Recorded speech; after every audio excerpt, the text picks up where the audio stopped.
Hello everyone. I know you used this video to fall asleep, but before you do, let me know where you're from and what time you're watching. Now just get cozy and enjoy. The dollhouse looked so much like my home, I almost dropped it when I first saw it. It was at a yard sale down the street, tucked behind some old furniture and half-broken toys. My mom had stopped to browse, and I was just wandering around when it caught my eye. It was uncanny, down to every little detail. The windows had the same curtains, the front door had the exact same color, and even the little porch had that crack in the step that my dad was always promising to fix. I felt a weird chill as I crouched down to look closer. "Mom," I called out, "look at this. It's our house." She walked over and smiled. That's a funny coincidence, isn't it? She didn't seem bothered by how identical it was. To her, it was just a cute little dollhouse. I, on the other hand, felt something strange about it, but I couldn't put my finger on why. "Do you want it?" she asked. "It's only $5. I hesitated. Normally, I'd jump at the chance to have something this cool, but something about the dollhouse made me uneasy. Still, my curiosity got the better of me. "Sure," I said, and a few minutes later, we were on our way home, the dollhouse sitting on my lap. When we got home, I set it up in my room, right on the table by the window. I had to admit, the craftsmanship was incredible. Every room was a perfect replica of mine, down to the tiny framed photos on the walls. I ran my fingers over the miniature bed, the tiny dresser, the small bookshelf, all exact replicas of my own. I leaned in close to the living room, peering through the little windows, and that's when I saw it for the first time. A dark figure, standing in the corner of the living room. It wasn't much taller than the dolls that came with the house, but there was no mistaking the shadowy outline. It was there watching. I blinked, rubbed my eyes, and looked again. Gone. The living room was empty, just as it should be. I figured my mind was playing tricks on me, so I shrugged it off. Still, I couldn't shake the feeling that something wasn't right. But the more I looked, the less it seemed to bother me. I mean, how could a dollhouse be dangerous, right? That night, I dreamed of the dollhouse. Except in the dream, it was huge, life-sized. I walked through the rooms, feeling a cold draft swirling around me. And there it was again, the figure. Standing in the same corner of the living room, its head turned toward me, though I couldn't make out any features. I woke up in a cold sweat. The next morning, I decided not to think about it. It was just a dream after all. I went about my day, went to school, hung out with friends, and tried to forget about the dollhouse. But when I came home, I couldn't resist taking another look. I bent down, eyes level with the tiny front door, and slowly opened it. The living room was the same as before. But this time, the figure was in the hallway, standing just outside the kitchen. My heart skipped a beat. I shut the door quickly and stood up, backing away from the table. I didn't open it again that night. The next few days were the same. Every time I peeked inside the dollhouse, the figure was in a different room. Always just standing there, always watching. At first, it was subtle, barely noticeable in the shadows. But soon, it became more distinct, more present. One evening, I came home late from school. It had been a rough day, and I was exhausted. I dropped my bag by the door and headed straight for my room, only to freeze in the doorway. The dollhouse had moved. It was no longer on the table by the window. Instead, it sat in the middle of my bedroom floor, facing the door. I hadn't touched it, and I was the only one home. My pulse quickened as I approached it, crouching down slowly to see inside. The figure was in my bedroom now. In the dollhouse, it stood at the foot of my bed. My real bed. I felt a cold wave of fear wash over me. This was no coincidence, no trick of the mind. I pushed the dollhouse aside and rushed downstairs. Mom wasn't home yet, so I sat on the couch, trying to calm down. Maybe I was just imagining it. Maybe it had been a prank from my little brother, though he was too young to pull something like this off. I tried to put it out of my mind, but that night the dream returned. This time, it was different. I was in my bedroom, but it wasn't just a dream. I could feel the cold, smell the stale air.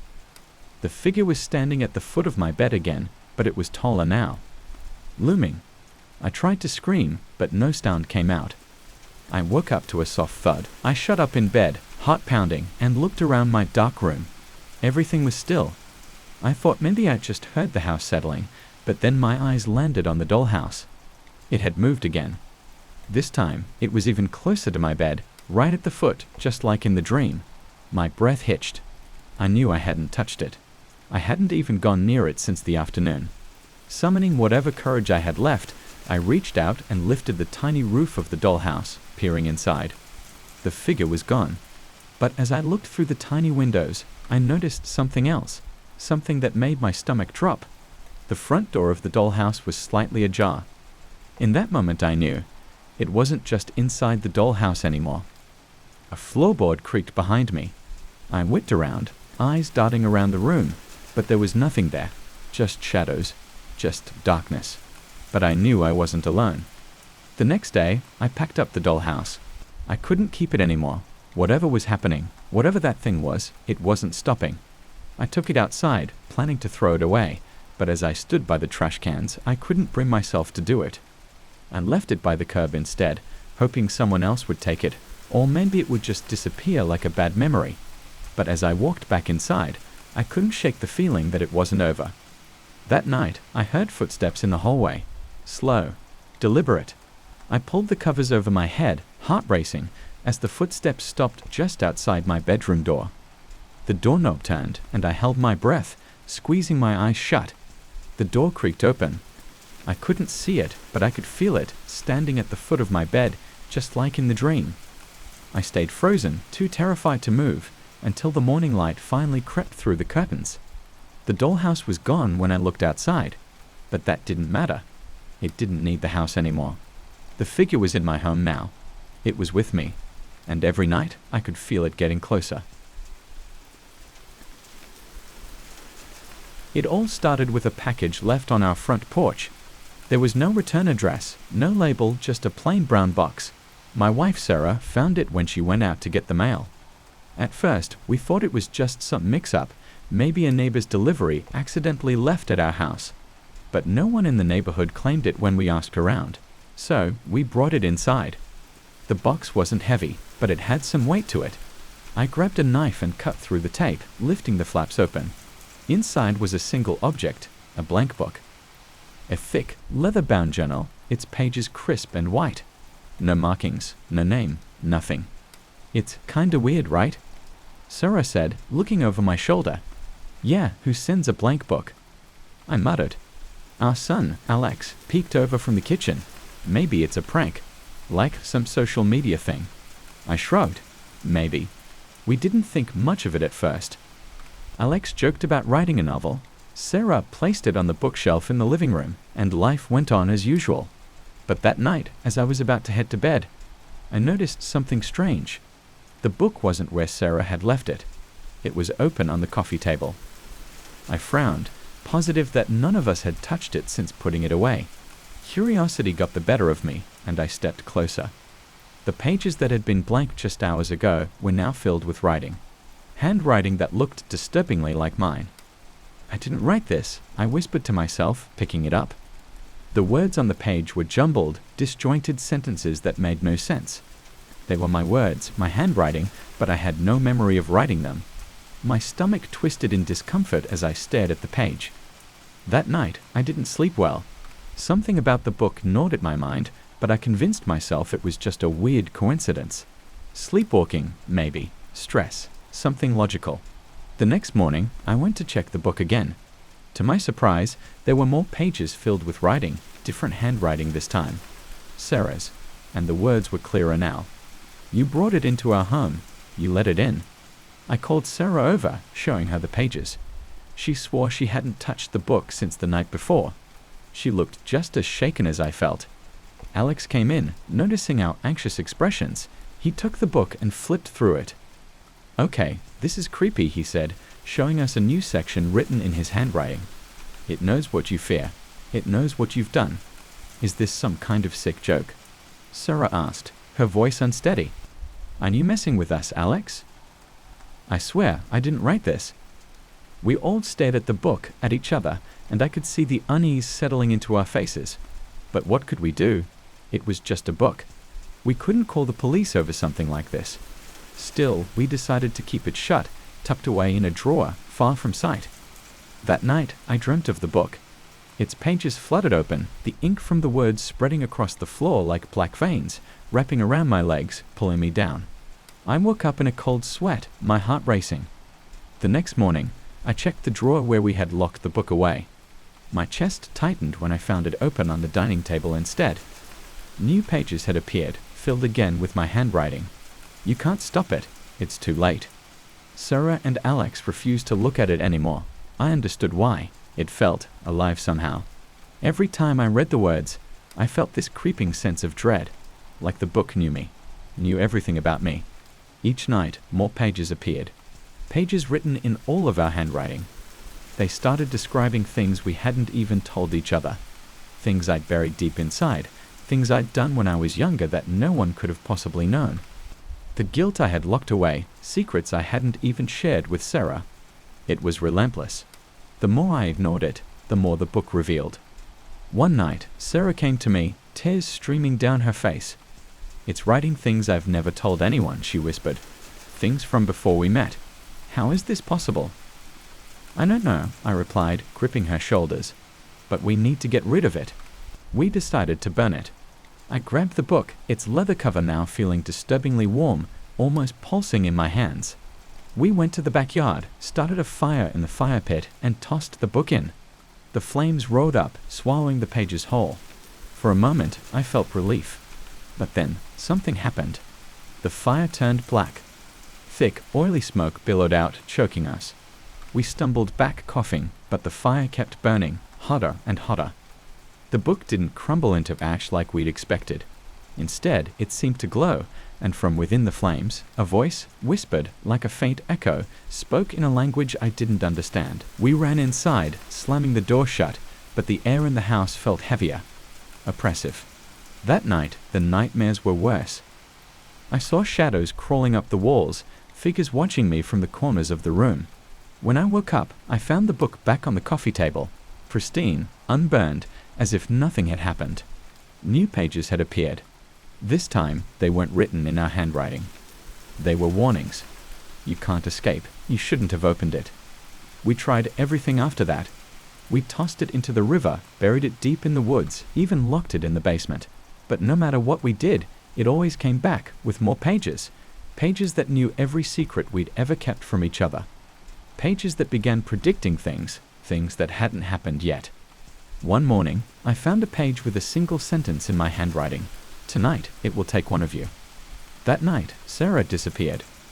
I searched the entire house, every room, every closet. She was just gone. There was no sign of a struggle, no broken windows, nothing. Alex and I were frantic, calling the police, but I knew, deep down, I knew the book had taken her. The next morning, a new page appeared. "She's with us now." Alex refused to speak to me after that. He locked himself in his room, and I could hear him crying through the walls. I didn't blame him. I felt powerless, consumed by the weight of the book and what it had done to us. Then last night, it happened again. I woke up to find Alex gone. The book was on his bed, open to a new page. "You're the last one." I'm sitting here now, writing this down because I know what's coming. The book doesn't leave anything out. It knows everything. And I know, tonight, it's coming for me. There's no escape. It doesn't matter what I do or where I go. The book has already written the ending. There's no one left but you. And soon, there won't even be me. I first noticed it while waiting at the bus stop. A woman across the street was staring at me, or at least I thought she was. She was wearing a long coat and a scarf, nothing particularly strange. But then I realized something odd. Her face looked just like mine. Exactly like mine. At first, I thought it was some kind of trick, maybe a reflection from the glass window behind her. I even checked around, hoping to catch a glimpse of my real reflection, but there wasn't anything. She kept staring, my face perfectly mirrored on her. I froze, not knowing what to do. My stomach knotted, and my brain scrambled for a rational explanation. It had to be a coincidence, right? But the more I looked, the more I was sure. Her face wasn't just similar, it was me. Same nose, same jawline, same brown eyes, the same mole on the cheek. She even raised her eyebrow in the exact way I did when I was confused. I wanted to confront her, but before I could move, A crowd of people passed between us, and just like that, she was gone. I searched for her through the mass of commuters, but it was like she had vanished into thin air. The weird thing, no one else seemed to notice anything strange. I told myself it was nothing, that I was just tired. Maybe I needed more sleep. That made sense. I had been working late nights, juggling deadlines, and I figured stress could do weird things to your mind. So I brushed it off and went on with my day. But then it happened again. A few days later, I was walking through a shopping mall when I saw another stranger. This time, it was a man in a business suit, standing by a fountain. His back was to me at first, but when he turned, my stomach dropped. It was my face again. He was talking to someone on his phone, laughing, completely unaware of me. My heart raced. How could this be possible? I thought about calling out to him, but my throat felt dry, and my feet seemed glued to the floor. I blinked, and when I opened my eyes again, he was gone. Just like the woman at the bus stop, he had disappeared into the crowd without a trace. That was the second time, and I couldn't shake the feeling that something was very, very wrong. This wasn't normal. It couldn't be. I started looking at people more closely, studying their faces as I passed them on the street, in coffee shops, on the train. At first, nothing happened. Everyone looked like normal strangers, until I saw another one. A teenager this time, at the grocery store, browsing through snack aisles with my face. My expression, my features, my everything. I rushed toward him, calling out, "Hey!" He looked up, startled, but the second my voice reached his ears, he bolted. He didn't just walk away, he ran, sprinting down the aisle and turning the corner before I could catch up. By the time I got there, he was gone.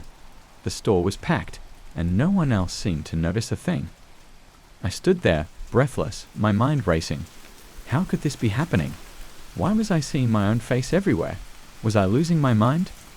I decided not to tell anyone. Who would believe me? How could I even explain it without sounding like a lunatic? Seeing your own face on strangers, it wasn't exactly something people would understand. But the more I tried to ignore it, the worse it got. Every day I'd spot someone, at least one person, wearing my face. At the gym, on the street, even at work. It was like my reflection had escaped into the world, mocking me, multiplying. They never stayed long, always vanishing the second I got close, dissolving into crowds like they had never existed. One night, I couldn't take it anymore. I had just left a restaurant where I'd seen yet another version of myself, this one a woman, sitting alone at a table, sipping wine with my smile, and I decided I needed answers. I couldn't live like this, constantly questioning reality. I had to confront one of them. I hurried after her, my footsteps echoing through the nearly empty street. She must have heard me because she glanced back, her eyes widening when she saw me approaching. For the first time, one of them didn't vanish right away. "Hey!" I shouted, my voice trembling. "Wait!" She stopped, turning fully to face me. The street lamp overhead cast a dim glow on her face, my face. "Who are you?"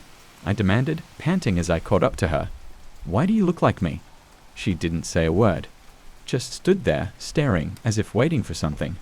My heartbeat thundered in my ears, and I was so close I could see the tiny scar above her eyebrow, a scar I had gotten as a kid when I fell off my bike. "Say something," I shouted, frustration boiling over. And then, in the blink of an eye, she turned and ran. I chased her down an alleyway, my legs burning from the effort. She was fast, too fast. But I couldn't let her get away, not this time. I needed answers. When I rounded the corner, she was gone. The alley was empty. It was as if she had disappeared into thin air, just like all the others. I stood there, panting, feeling like a fool. My mind was racing, trying to make sense of everything. Then I heard it, a whisper. At first, I thought it was the wind, but the more I listened, the clearer it became. A voice, faint but unmistakable, and it was coming from behind me. I turned slowly, my heart pounding, and that's when I saw him. Standing in the shadows at the end of the alley was a man. He was dressed in a black coat, his face hidden in the darkness. But as he stepped into the dim light, my blood ran cold. It was my face. But this time, it wasn't just a stranger with my features. It was me. An exact replica. Same clothes, same haircut, same terrified expression. "What do you want?" I asked, my voice shaking. He didn't respond. He just stood there, staring at me with cold, lifeless eyes, my eyes. And then, without warning, he smiled. It wasn't a friendly smile. It was a twisted, sinister grin that sent a chill down my spine. I stumbled backward, my heart racing, but he didn't move. He just kept smiling, as if he knew something I didn't. "What the hell are you?" I whispered, my voice barely audible. He tilted his head, still grinning, and then slowly he began to walk toward me. I backed away, panic rising in my chest. This wasn't happening. This couldn't be happening. I turned to run, but before I could take a step, I felt a cold hand on my shoulder. I froze, my blood turning to ice. Slowly, I turned my head to look. It was him. Me, standing right behind me, his hand gripping my shoulder, his face inches from mine. "Time's up," he whispered, his voice a low, raspy echo of my own. And then everything went black. When I woke up, I wasn't in the alley anymore. I was standing on a busy street, surrounded by people, but something was wrong. I looked around, confused, and that's when I realized the people weren't strangers anymore. They all had my face. Every single one of them. And I knew, deep down, that there was no escape. I had become one of them. I'll never forget the first time I saw it, the canal that shouldn't have been there. I've been rowing gondolas through Venice for most of my life, navigating the maze of waterways as naturally as breathing. But that day, something felt off. I was finishing up a late tour, the sun already sinking into the horizon, casting long shadows over the water. The tourists had all gone, the streets were quiet, and it was just me and my gondola left to glide through the stillness. I turned down a canal I've taken hundreds of times before. Narrow and familiar, but as I rounded the corner, I saw it, an opening between two buildings, where no opening should have been. A canal stretched out into the distance, dark and silent, like a black ribbon winding through the heart of the city. I stopped rowing, squinting at it. That stretch of water was impossible. I knew every inch of Venice like the back of my hand, and there had never been a canal there. Yet it was right in front of me waiting. Curiosity got the better of me. I tugged at the oar, pushing my gondola into the strange waterway. The second I entered, a chill settled over me, though the air was still warm. The buildings that lined this canal were old, older than anything in the rest of Venice. Their windows were dark, the shutters hanging on by rusted hinges. The air was heavy, almost suffocating, as if the city itself was holding its breath.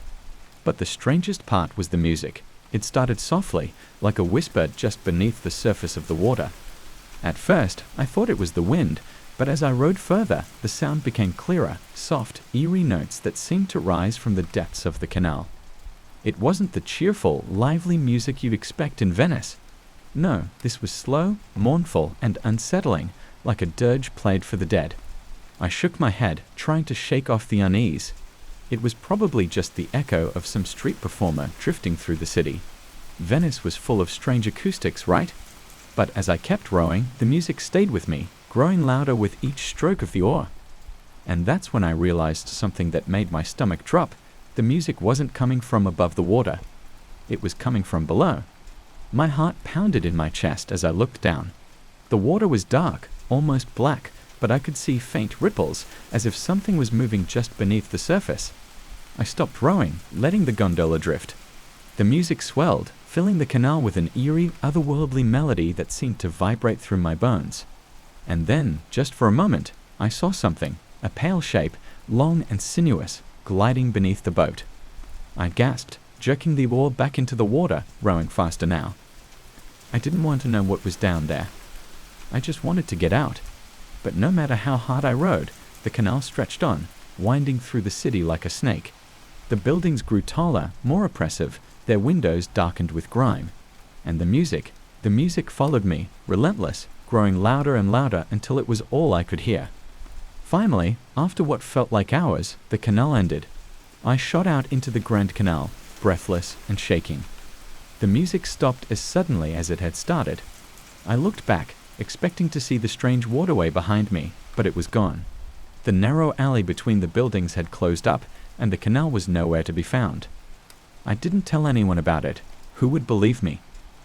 A gondolier claiming to have found a secret canal that didn't exist? They'd think I'd gone mad.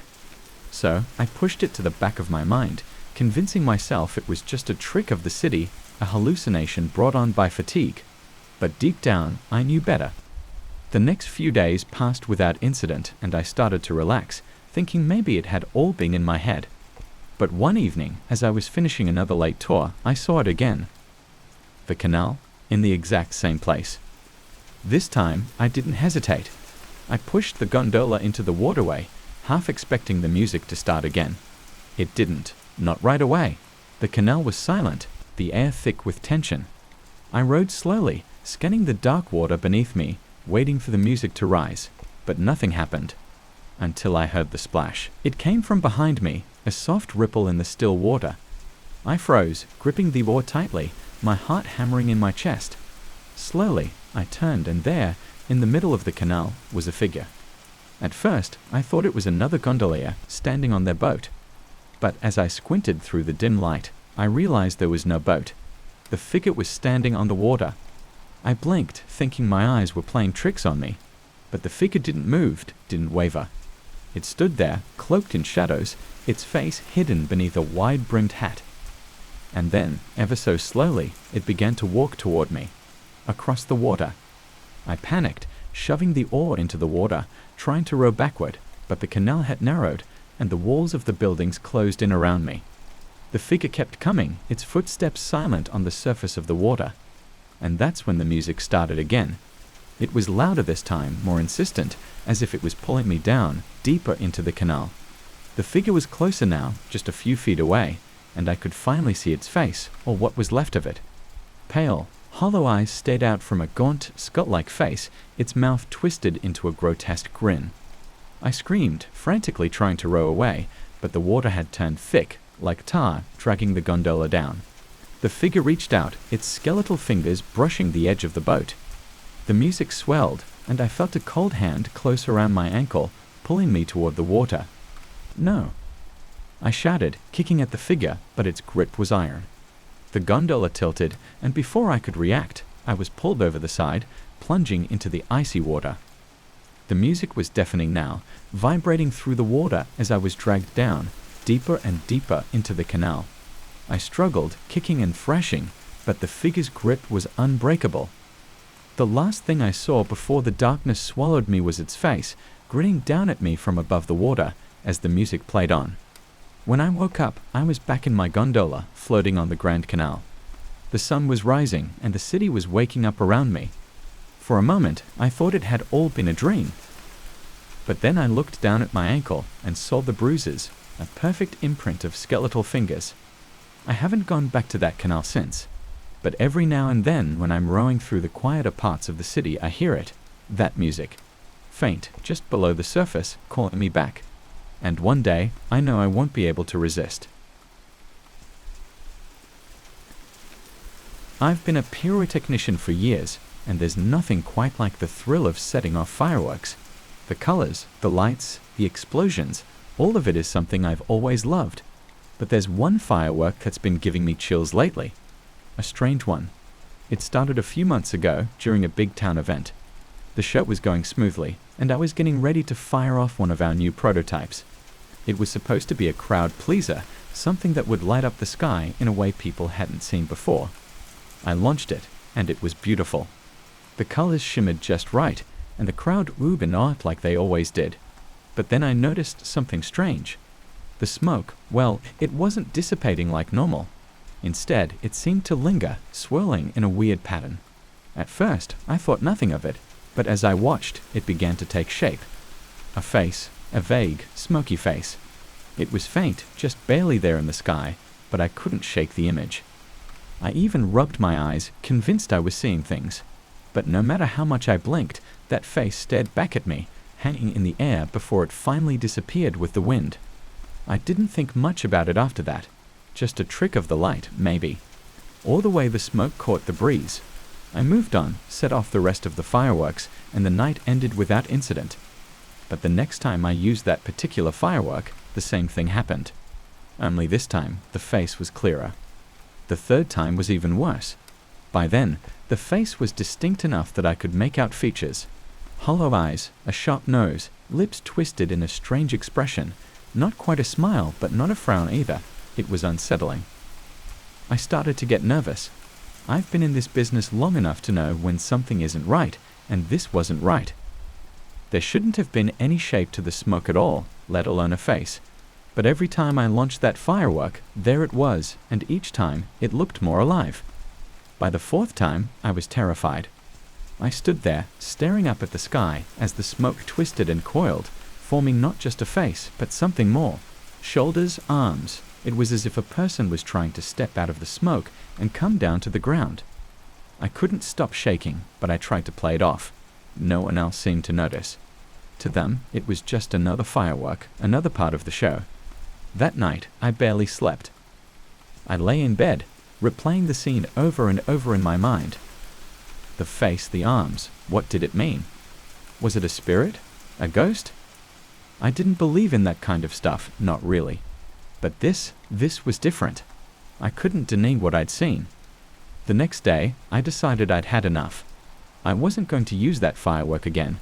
Something about it was off, and I didn't want to mess with it anymore. I even called the manufacturer, but they told me there was nothing wrong with the product. No faulty chemicals, no strange additives. Just a normal firework, they said. But I knew better. The problem was, I had one last show coming up, and the client specifically requested that firework.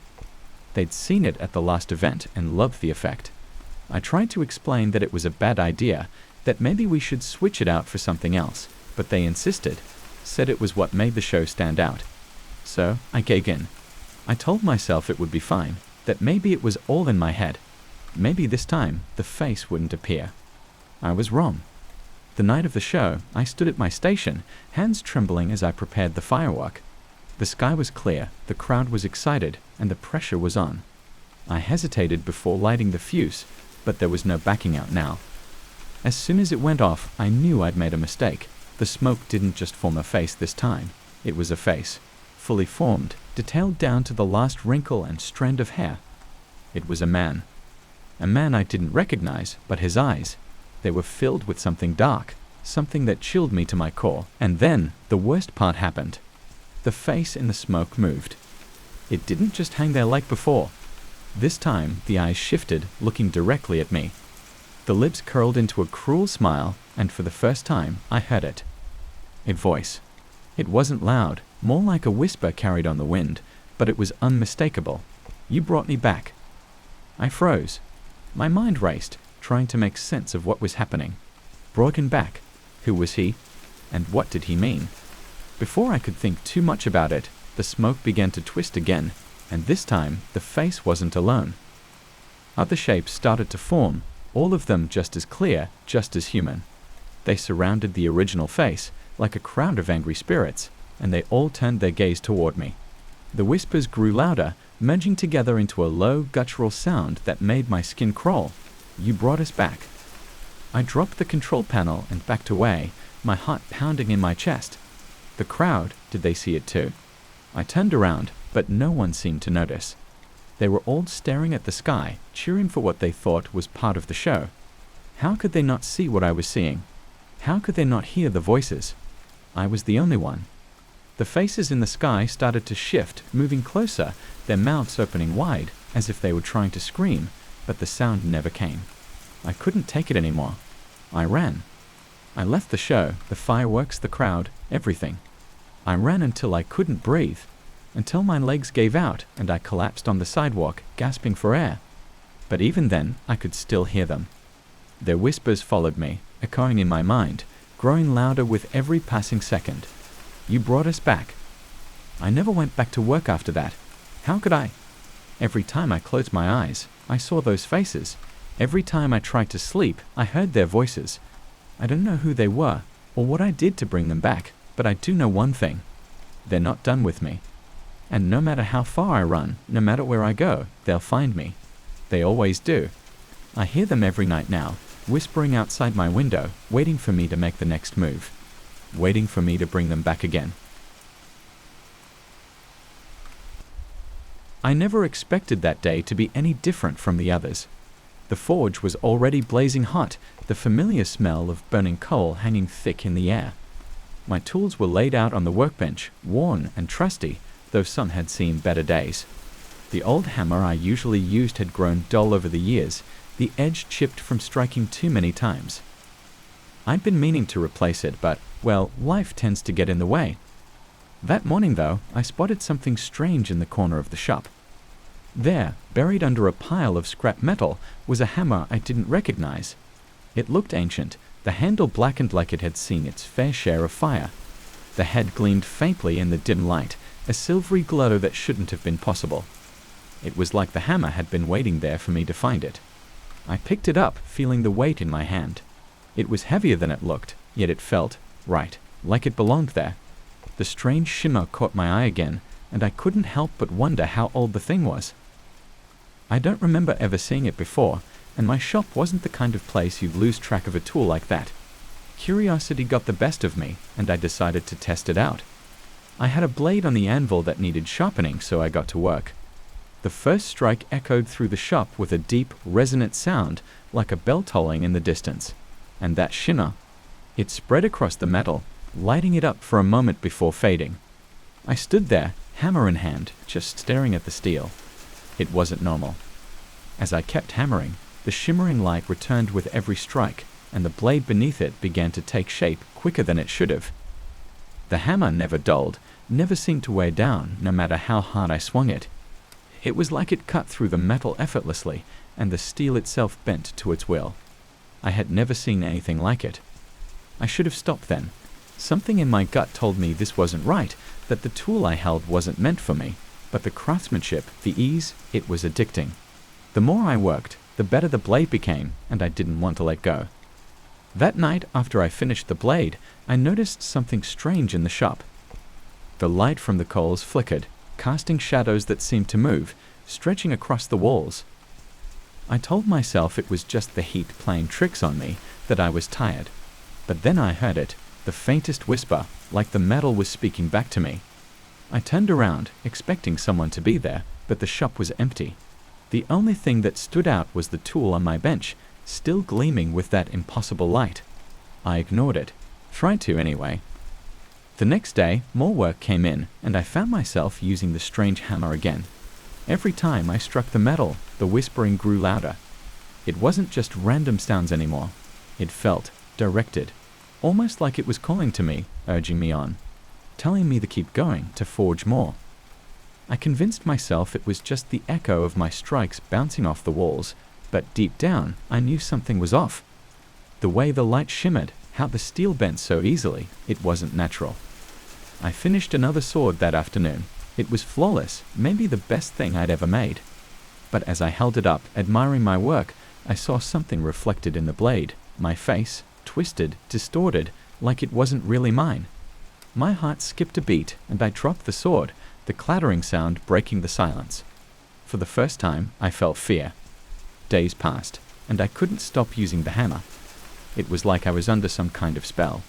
Each time I finished a piece, the whispers got louder, clearer. They weren't just sounds anymore, they were voices. They spoke in languages I didn't understand, but the meaning was clear. They wanted more.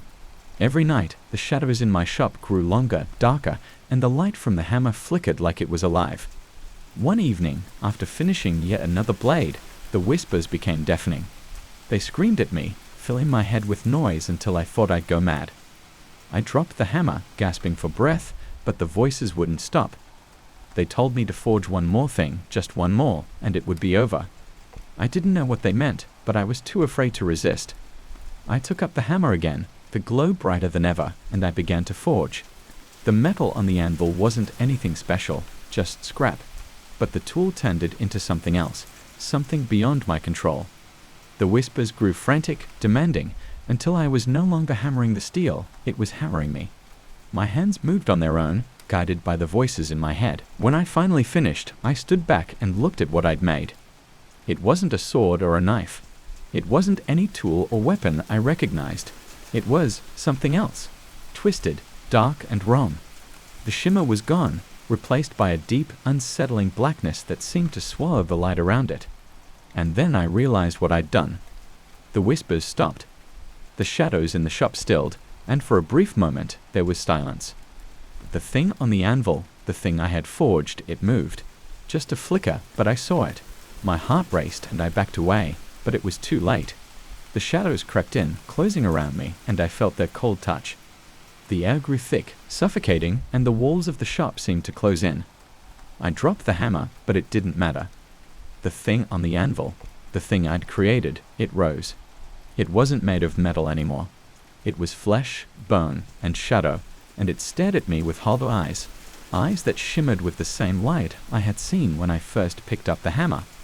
I tried to run, but my legs wouldn't move. The shadows held me in place, and the thing took its first step.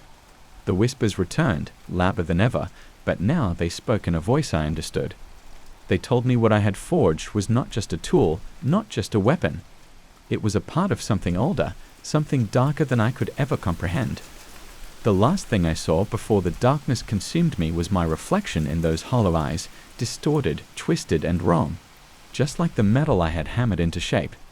Now, I don't know where I am. I don't know if I'm still in my shop or somewhere else entirely. The walls are gone, replaced by endless black. The whispers never stop, and I can feel the thing I created watching me waiting.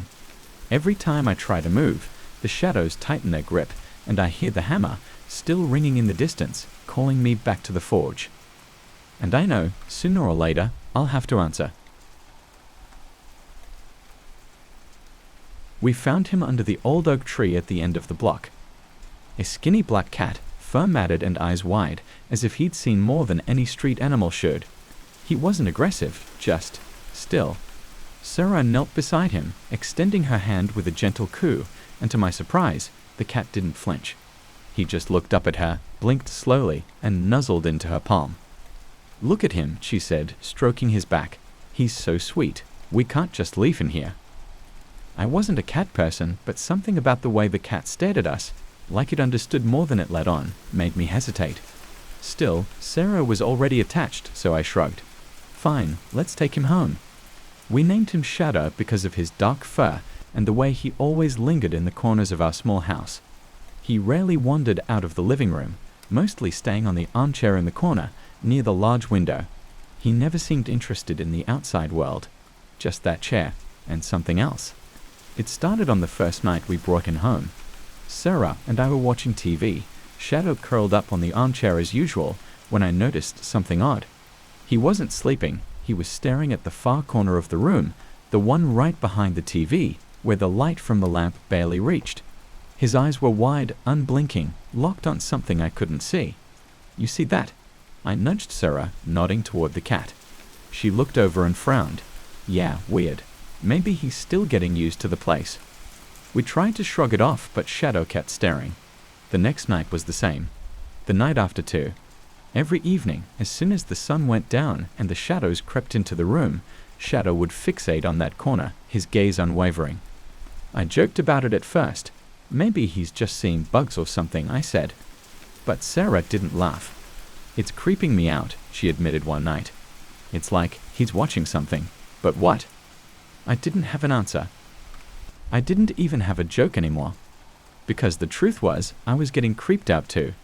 There were times when I swore the air in that corner felt colder, like a draft seeping through the walls, even though the windows were always shut. And sometimes, just for a second, I thought I saw movement. A flicker of something in the shadows. But every time I looked directly at it, there was nothing. Weeks passed, and Shadow's fixation only got worse. He no longer just stared at the corner. Sometimes he'd hiss, his back arching, fur standing on end. His eyes would go wide, pupils dilating into black pools as if he was staring into an abyss. And still, we saw nothing, heard nothing. One evening, Sarah decided to move the armchair away from the corner. "Maybe he won't stare so much if we just move the damn thing," she said. It didn't work. The chair was now on the opposite side of the room, but Shadow still stared at that corner. His head would turn, his eyes locked on the same spot, as if nothing had changed. Sarah's frustration turned to unease, and my attempts to rationalize it started feeling hollow. One night, it escalated. I was in the kitchen when I heard Sarah scream from the living room. I rushed in to find her standing by the couch, pale as a ghost, a hand over her mouth. Shadow was still on the armchair, but he was no longer just staring. His body was rigid, every muscle tense, his gaze so intense it felt like he was trying to will something into existence. Did you see that? Sarah whispered, her voice shaky. See what? The shadow. I saw a shadow move across the room, but there's nothing there. There's nothing. I glanced at the corner. The one shadow was always fixated on, but there was nothing. Just darkness. But the air felt heavy, thick, like something was pressing down on us. We need to get rid of the cat, Sarah said suddenly, her voice trembling. There's something wrong with him. I didn't want to admit it, but I'd been feeling the same. There was something unnatural about the way Shadow acted, about the way the air in that room shifted when the sun went down. But still, getting rid of him felt wrong. He hadn't done anything really. He was just watching. That night, I couldn't sleep. Every creak of the house, every rustle of the wind outside made me jump. I kept picturing that shadow Sarah had seen. I'd never seen it myself, but I could feel it, like something was lurking just beyond my line of sight. Around 3 a.m., I got up to get a glass of water. The house was quiet, the kind of eerie silence that made your skin crawl. I padded through the darkened hallway, careful not to wake Sarah. As I passed the living room, I froze. Shadow was sitting on the floor in front of the corner, not on the armchair, but right in front of the den corner. His back was to me, his head tilted up, eyes locked on something. And then I saw it. The shadow. It was faint, barely more than a smudge of darkness, but it was there, and it was moving. Slowly, like it was stretching itself across the wall, creeping toward the ceiling. I dropped the glass, and the sound shattered the silence. Shadow didn't flinch. He didn't move. He just kept watching. My heart was pounding as I backed out of the room. I rushed back to the bedroom and shook Sarah awake. We have to go. Now, I whispered. She sat up, confused. What? Why? The shadow. I saw it. It's real. We didn't pack. We didn't think. We just grabbed our keys, our wallets, and left the house. Shadow stayed behind, sitting in front of that corner, still staring. We stayed at a hotel that night, neither of us saying much. I could tell Sarah was shaken, but we both kept quiet. The next day, we went back to the house, thinking maybe we had overreacted. Maybe it was just our imaginations running wild in the middle of the night. When we opened the door, the first thing I noticed was the smell. It was faint, like something had been left to rot. We walked in cautiously, our footsteps echoing in the unnaturally quiet house. And then I saw it. In the corner, where Shadow had been staring for weeks, there was something on the wall. At first, I thought it was just a stain, but as I got closer, I realized it was deeper. Like the wall itself had warped inward, forming a dark, gaping hole, a void. I backed away, my heart racing. What the hell is that? Sarah was shaking, tears in her eyes. We need to leave. Now. We turned to go, but something stopped me. A sound. A soft, almost imperceptible whisper coming from the corner. I turned back, against every instinct telling me to run, and that's when I saw it. Shadow wasn't in the room. He was in the hole.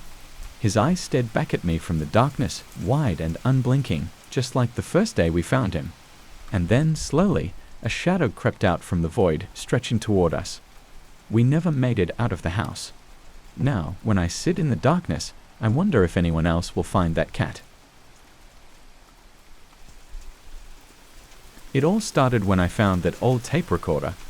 I didn't think much of it at first. It was buried beneath a bunch of junk in the basement, like old Christmas decorations and broken appliances. My mom had been telling me to clean up down there for weeks, and I finally caved. That's when I found it just lying there on top of a dusty cardboard box, like it had been waiting for me. It looked ancient, the kind of thing you'd see in a black and white movie. I blew off the dust and flipped it around in my hands. The buttons were stiff, but they still worked. There was even a tape inside. No label, no markings, just a plain black cassette. I didn't even know if it would still work, but curiosity got the better of me. I hit play. At first, there was just static, a crackling sound that reminded me of when you're out in the woods at night and there's nothing but wind and silence. Then a voice came through, my voice, except it wasn't a conversation I remembered having. Do you think she'll ever forgive you? The voice said. It was calm, almost too calm, like I was trying to keep something hidden. I paused the tape, staring at the recorder in my hands. What the hell was this? I didn't remember saying those words. I didn't even know who she was supposed to be. My heart pounded a little harder, but I pressed play again. The tape continued, the voice sounding more familiar and eerie at the same time. You can't keep pretending, you know. She's not coming back. There was a long stretch of static after that, like dead air. My fingers hovered over the stop button, but I didn't press it. I couldn't. The voice, my voice, had left a chill crawling up my spine. I'd never heard anything like this before. It was like someone had recorded me having a conversation with myself, except I had never said any of these things. The next day, I tried to shrug it off.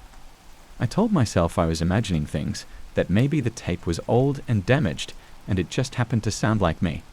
But every time I walked past the basement door, I couldn't shake the feeling that the recorder was still down there, waiting for me to hit play again. I couldn't resist.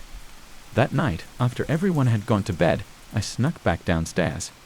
The tape recorder was exactly where I left it, sitting on top of a box in the same spot.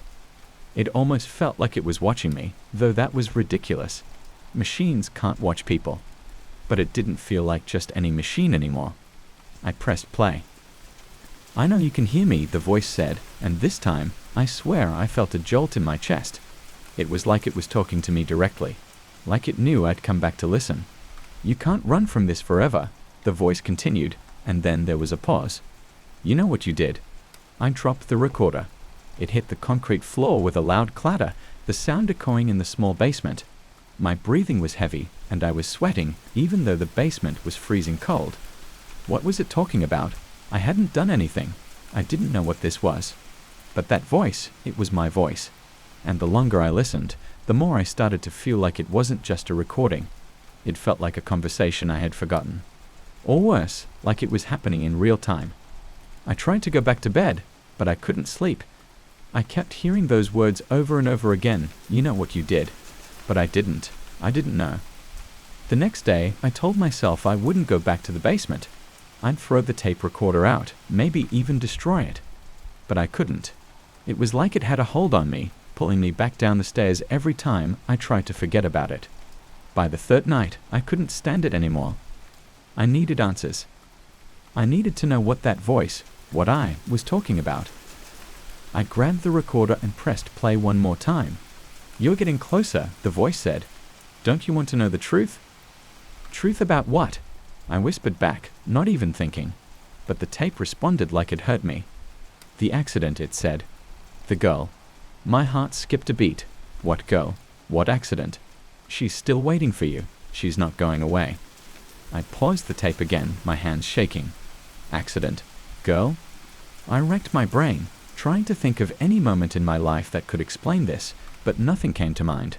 There was no girl, no accident. I hadn't hurt anyone, right? I needed to get rid of the tape. I had to destroy it before it drove me insane. I yanked the cassette out of the recorder and grabbed a hammer from the tool bench. My hands were shaking as I laid the tape on the floor, raised the hammer, and swung down with all my strength. The cassette cracked, pieces flying everywhere. For a moment, I felt a rush of relief. It was over. But then the air in the room changed. It felt heavier, like the walls were closing in. And that's when I heard it. The tape. A voice, soft at first, but getting louder. "You can't escape this. She's coming." The sound wasn't coming from the broken cassette on the floor. It was coming from behind me. Slowly, I turned around, my heart pounding in my chest. There was nothing there. Just the same dusty shelves and old furniture that had been sitting there for years. But the voice didn't stop. "She remembers you." I ran out of the basement, slamming the door behind me. I couldn't breathe. My chest was tight, my skin cold. I told myself it was all in my head. It had to be. But the voice wouldn't stop. Even when I was in my room, the words echoed in my ears, like a song stuck on repeat. That night, I dreamed of her. I don't remember everything, but I remember her face. Pale, with long dark hair that stuck to her skin like she'd been pulled out of water. Her eyes were empty, hollow, but she looked familiar, like I had seen her before. And then it hit me. The accident. The memory came flooding back like a dam breaking. It was years ago. I was riding my bike home from school, not paying attention. She had stepped out into the street, and I didn't see her in time. There was nothing I could do. I remember her hitting the ground, the sound of the impact, and the silence that followed. I never told anyone. The next morning, I went back to the basement. The recorder was gone. The broken cassette, the pieces, everything had vanished. But the voice was still there in my head, louder now. It was her voice this time, not mine. "You can't hide forever," she whispered. "I'm coming for you." And now, every night, I hear her. She's getting closer. No matter where I go, no matter how loud I play the music, I can hear her. The basement, my room, the car, it doesn't matter. I know she's coming for me. And when she does, I don't think I'll be able to run. I didn't think much of it at first. Soap making had always been more of a hobby than a job for me. Just something to pass the time, a way to relax. But when I found that old recipe book tucked away in a corner of the second-hand shop, everything changed. It was a dusty, leather-bound thing, with pages yellowed by age and a musty smell that clung to my clothes even after I left the store. The cover was worn, and the title had long faded, but something about it called to me. So I bought it on impulse, thinking it might have some unique ideas I hadn't tried before. Boy, was I right. I spent that evening flipping through the pages. Most of it was typical: lavender soap, eucalyptus bars, nothing unusual. But then I reached a page near the back where the ink was still dark and the handwriting was neater, more deliberate. The recipe had no title, just a list of ingredients and instructions that seemed different. There were herbs I'd never heard of, some strange measurements, and the process required mixing the soap in complete darkness. I was intrigued, more than I should have been. I gathered the ingredients over the next few days. Some were easy to find, but others took a bit of searching. The local apothecary had one or two, and I ended up ordering the rest from obscure websites that didn't seem to have many reviews. Once I had everything, I waited until nightfall. Following the recipe's instructions, I blacked out my workshop windows and made sure not a single light could sneak in. It was unnerving at first, moving in the dark like that, but my hands knew the process well enough, and I could feel the soap taking shape under my fingers. When it came time to add the final ingredient, a pungent green powder I couldn't identify, I hesitated. The air felt thick, like the room was closing in on me, but I shook it off and finished the batch. Then, just as the instructions said, I let the bars sit overnight. I barely slept. Something about the process left me unsettled, like I had done something wrong, something I couldn't undo. The next morning, I went to check on them. I opened the molds and was surprised to find that the bars had a faint glow, like they were absorbing the light around them and holding onto it. It wasn't blinding, just a soft, eerie luminescence. The scent hit me next. It wasn't any fragrance I could place. It was earthy but sharp, like wet moss and something sweet. Yet, beneath that, there was a familiar undertone, something I couldn't quite grasp. I had no intention of selling the bars at first. I was too curious. So I kept them in my bathroom and used one the next time I showered. The glow intensified when it touched water, spreading across the surface of the bar until it lit up the room like a dim lantern. The scent filled the air quickly, and as I inhaled, something strange happened. I saw a place, a field stretching endlessly beneath a grey sky, dotted with black, gnarled trees. It wasn't a memory. I had never been there before, but it felt so real, like I had seen it in a dream I'd forgotten. The scent was pulling something out of me, something buried deep, and I couldn't shake the feeling that it was trying to tell me something. After I got out of the shower, I felt different. I couldn't put my finger on it, but the room felt smaller, the air heavier. I tried to ignore it, blaming it on overactive imagination, but the next day, I noticed something strange. I had left the bar in the soap dish overnight, and when I returned, it had shrunk more than it should have.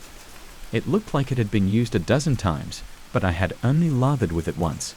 Shrugging it off, I continued using it the next few days, and that's when things got weirder. Every time I used the soap, the visions became clearer. It wasn't just the field anymore. I began to see other places, places I knew I had never been to but felt a deep, inexplicable connection to. A dark forest with mist creeping between the trees, an abandoned town with windows broken and doors hanging open. And with each use, the scent became more potent, almost suffocating in its intensity. It wasn't long before others noticed. My sister came over one evening and commented on the strange smell in the house. She used the soap in the guest bathroom, and when she came out, she was pale, shaken. She said it reminded her of a seaside town she had never visited, yet she swore she could hear the waves crashing and taste the salt in the air. I didn't say anything, but deep down, I knew something was wrong. Word spread quickly after that. I hadn't even advertised the soap, but people started asking for it, claiming they had heard about the glowing bars. I sold a few, hesitant but curious to see if others experienced the same thing. They did. A week passed, and then I got my first call. A woman who had bought the soap said she couldn't stop using it, even though it was making her feel off. She described the same sensations, the strange places, the feeling of familiarity, but there was more. She said she started seeing shadows at the edge of her vision, figures she couldn't quite make out, but they were always there, watching. After her call, the others followed. People complained of nightmares, visions of places they had never been but somehow knew. And worse, the soap wouldn't run out. No matter how many times they used it, the bars never seemed to shrink beyond a certain point, like they were replenishing themselves. I tried to stop making it. I threw out the remaining bars, burned the recipe book, even stopped answering calls. But the damage was done. The soap was out there, and it wasn't going away. Then the dreams started for me too. Every night, I found myself standing in that same field, beneath the same grey sky. But now there were others with me, people I didn't recognize, but they felt familiar. They stared at me with empty eyes, mouths moving but no sound coming out. And I knew somehow that they had used the soap, just like me. It's getting worse. I haven't slept in days, afraid of what I'll see when I close my eyes. The scent lingers in the house, no matter how much I scrub, no matter how much I air out the rooms. And the shadows, they're everywhere now, watching, waiting for something. I tried to track down the people who bought the bars, but none of them answered. Their houses were empty, abandoned like they had just vanished. I don't know where they've gone, but I have a feeling I'll be joining them soon. I can hear them now, whispering, calling me back to the places I've never been. The soap glows on the counter, brighter than ever, pulsing like it's alive. The scent fills the room, thick and suffocating, and I know it's only a matter of time before I can't resist anymore. I'll use it one last time. I don't think I have a choice, and when I do, I know I'll finally understand what it's been trying to show me all along. The places I've never been, they're waiting for me. We bought the house on a whim. It was the kind of place that seemed like it had stories hidden in its walls, an old Victorian tucked away in the middle of nowhere. My wife, Sarah, was obsessed with the backyard, the biggest selling point for her. Huge, green, and bordered by an old forest. Perfect for the kids, she said. A place where they could run wild and grow up with a bit of nature. I liked the idea too. Moving out of the city felt like the start of something good. The first night, everything was peaceful. The kids settled in quicker than I thought they would. Sarah was excited about starting a garden, and I was already planning what to do with the shed out back. I stood by the window, sipping on a beer, just staring out into that massive backyard. The trees at the edge seemed to swallow the light. It was eerie, but I brushed it off. Probably just my mind playing tricks, adjusting to a new place. The next morning, though, something felt off. Sarah woke me up early, saying she saw something weird near the trees. I figured it was an animal or something, maybe a deer. But when I walked out there, groggy from sleep, I saw it too. A gravestone. It was small, unmarked, and looked like it had been there for years.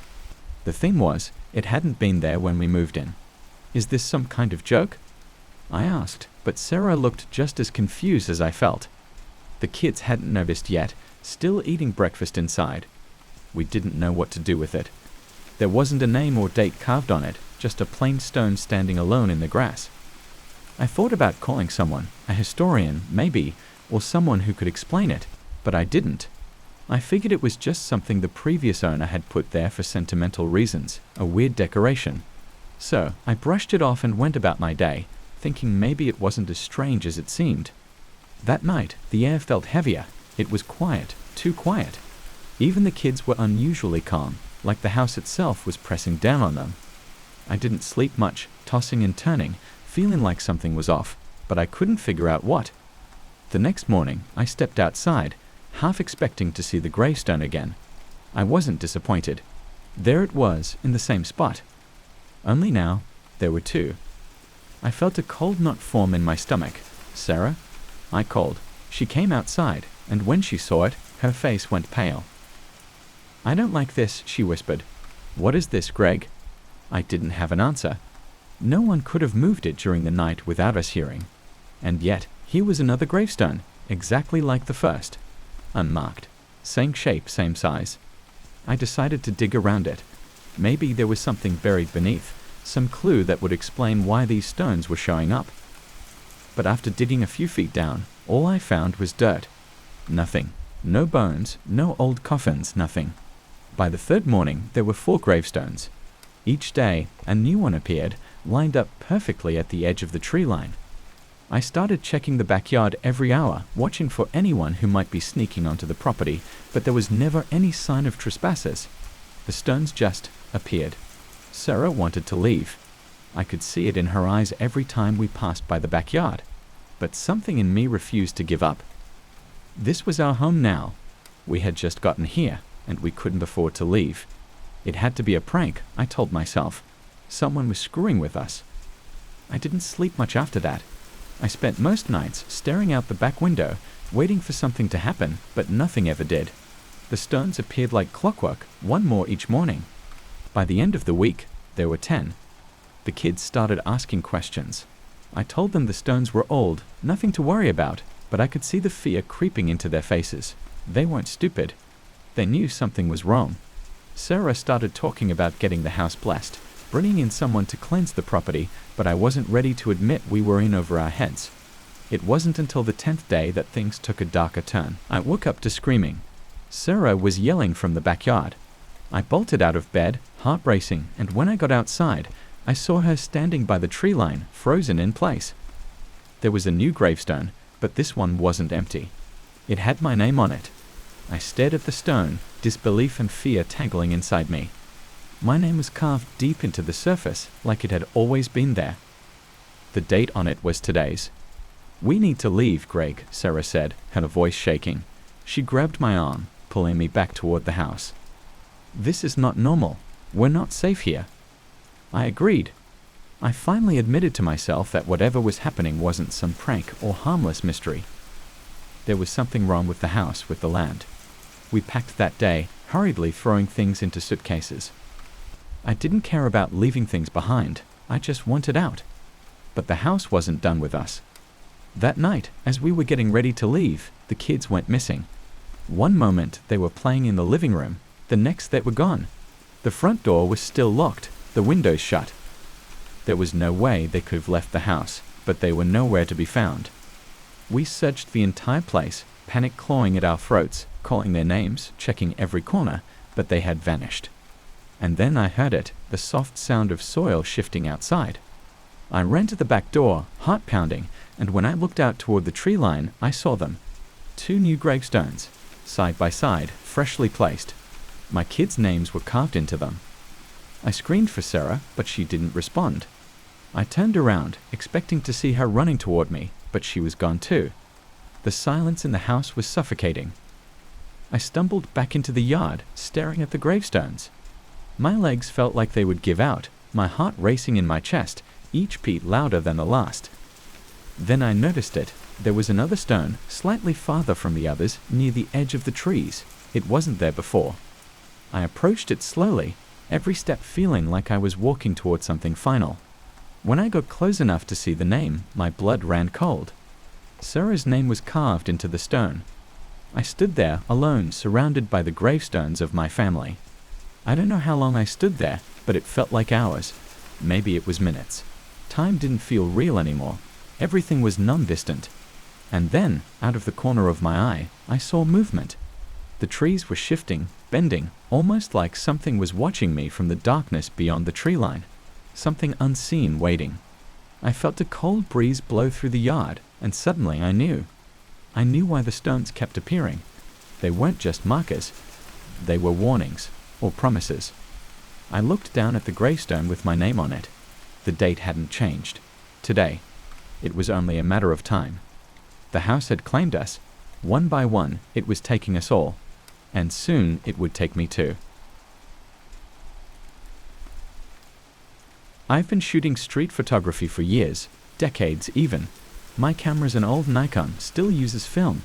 There's something about the way it captures light, the grain, the unpredictability.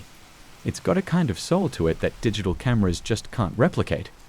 Call me old-fashioned, but I like the process. The weight of the camera in my hands, the click of the shutter, the smell of chemicals in the darkroom as I develop each roll. It's all part of the art. I usually stick to the same routes in the city. Busy intersections, alleys where light and shadow dance, people caught up in their own world. I don't interact much, just observe. That's what I love, being invisible, documenting life as it happens. But lately, something strange has been happening. And I'm not talking about bad exposures or the film being faulty. No, this is something I can't explain. And it's driving me insane. It started about a month ago. I developed a new roll of film, and there it was, a single photo that I didn't remember taking. The frame showed an empty street, completely deserted, no cars, no people, no signs of life at all. Just a long stretch of asphalt, lined with dark buildings, their windows black like staring eyes. The thing is, I'm always careful with my shots. I remember every single one I take, and I never ever waste a frame on something as boring as an empty street. At first, I thought it was a mistake, maybe a shot taken by accident. You know, the camera going off when it wasn't supposed to. But the more I looked at it, the less sense that made. The composition was too perfect, centered, straight lines, the kind of shot I would have taken on purpose. But I didn't. I shrugged it off, filed it away, and moved on, but then it happened again. A few days later, another roll, another unexplained photo. Same empty street, same eerie emptiness. It wasn't just similar, it was identical. Same buildings, same shadows, like someone had taken the exact same shot twice. But how? I hadn't been anywhere near that part of town. In fact, I didn't even recognize the street. I know this city like the back of my hand, but I couldn't place where that photo had been taken. The hairs on the back of my neck stood up when I realized that. I tried to brush it off again. Maybe my memory was playing tricks on me. Maybe I'd been sleepwalking with my camera. Hell, I don't know. I tried to forget about it, but the photos wouldn't let me. Every roll of film I developed after that had the same shot. No matter where I went, no matter what I photographed, that empty street showed up. I even started counting my shots, making sure I had used up the whole roll. But there it was, the mysterious photo, always the last frame. I couldn't get rid of it. No matter how much I tried to ignore it, it gnawed at me, a constant reminder that something wasn't right. I tried switching cameras, but the same thing happened. I even tried a different darkroom, thinking maybe it was some kind of technical glitch, but it didn't stop. That damn street kept appearing, like it was following me. And then I started seeing it in real life. It was subtle at first. I'd turn a corner, and for a split second, I'd see that street out of the corner of my eye, just like in the photo. I'd blink, and it would be gone, replaced by the familiar, bustling city I knew. But every time, it stayed a little longer, became a little clearer. I started carrying my camera everywhere, trying to capture it. But it was always just out of reach. One night, I decided to track it down. I figured if I could find the street, maybe I could make sense of all this. So I walked. For hours, I roamed the city through neighborhoods I'd never explored searching. And then, finally, I found it. It was exactly like the photo, dark, empty, eerily quiet. The buildings loomed on either side like giant tombstones, their windows reflecting nothing but shadows. No cars, no pedestrians, no life at all. It felt like I'd stepped into another world. I raised my camera, heart pounding, and took a shot. Just as the shutter clicked, I heard something. It was faint at first, barely noticeable. A low hum, like a distant engine or a swarm of insects. But it grew louder, closer, until it was all I could hear. My head started to throb with the noise, and I lowered my camera, looking around. But there was nothing, just that empty street stretching out in front of me. Then, in the distance, I saw a figure. At first, I thought it was my mind playing tricks on me again, but no, it was real. A person standing in the middle of the street, far down the road. They were too far to make out any details, just a silhouette against the dark. But I could feel them staring at me, watching. I called out, but there was no response. The figure didn't move. They just stood there, motionless, like they were waiting for something. My heart raced, panic rising in my chest. I wanted to leave, to turn around and run, but something kept me rooted in place. Curiosity, fear, I don't know. I took a step forward, and the figure mirrored me. Another step, and they did the same. It was like looking into a dark reflection of myself, caught in some sick game of cat and mouse. I don't know how long this went on, minutes, hours, time felt warped there. But the closer I got, the more the figure faded. By the time I reached the spot where they had been standing, they were gone. The street was empty again, except not quite. There was something on the ground where the figure had stood. I knelt down and picked it up, a roll of film. My hands shook as I unspooled it. The images were blurry, distorted, but one thing was clear. The last frame, it was a photo of me, standing on that empty street, looking directly at the camera. I dropped the film, heart pounding in my ears. I needed to get out of there, to leave that cursed place behind. I turned to run, but I couldn't move. My feet were frozen to the ground, as if the street itself had grabbed hold of me. The hum returned, louder than before, drowning out everything else. It felt like the city was swallowing me whole.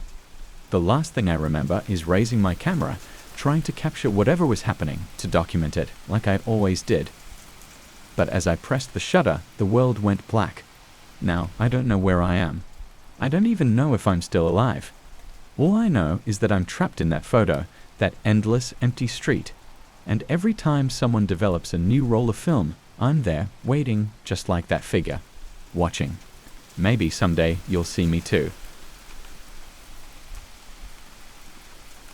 It started innocently enough. I bought the mirror at a flea market one afternoon, drawn to it like a moth to a flame. It was beautiful though old, with a frame that looked like it had seen better days.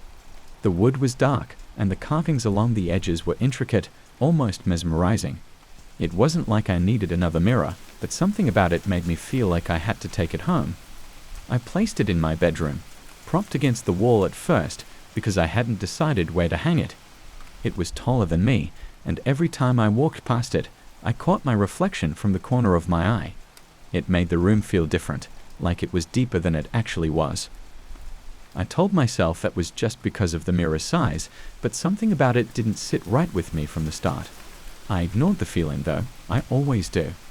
The first time I noticed something, I thought I was just imagining things. I was brushing my hair in front of the mirror one night before bed. It was one of those quiet nights when the only sound was the hum of the fridge in the kitchen. I looked down at my phone to check the time, and when I glanced back up, I froze. There was someone behind me. Just a figure, a shadow really, standing in the reflection at the far end of the room. I whipped around, but there was no one there. My bedroom was empty. My heart pounded in my chest, and I laughed nervously at myself. Maybe I was just tired. My mind was playing tricks on me. I didn't sleep well that night. The next morning, I stood in front of the mirror again, this time getting ready for work. I was half expecting to see something behind me, but it was just me. Normal. Boring. I felt silly for being so on edge. But as the days went on, every time I walked past the mirror, I couldn't help but glance at it. Every time, I held my breath, expecting to see something out of the corner of my eye. And then it happened again. I was putting on earrings when I saw her. It was a woman this time, standing just behind me.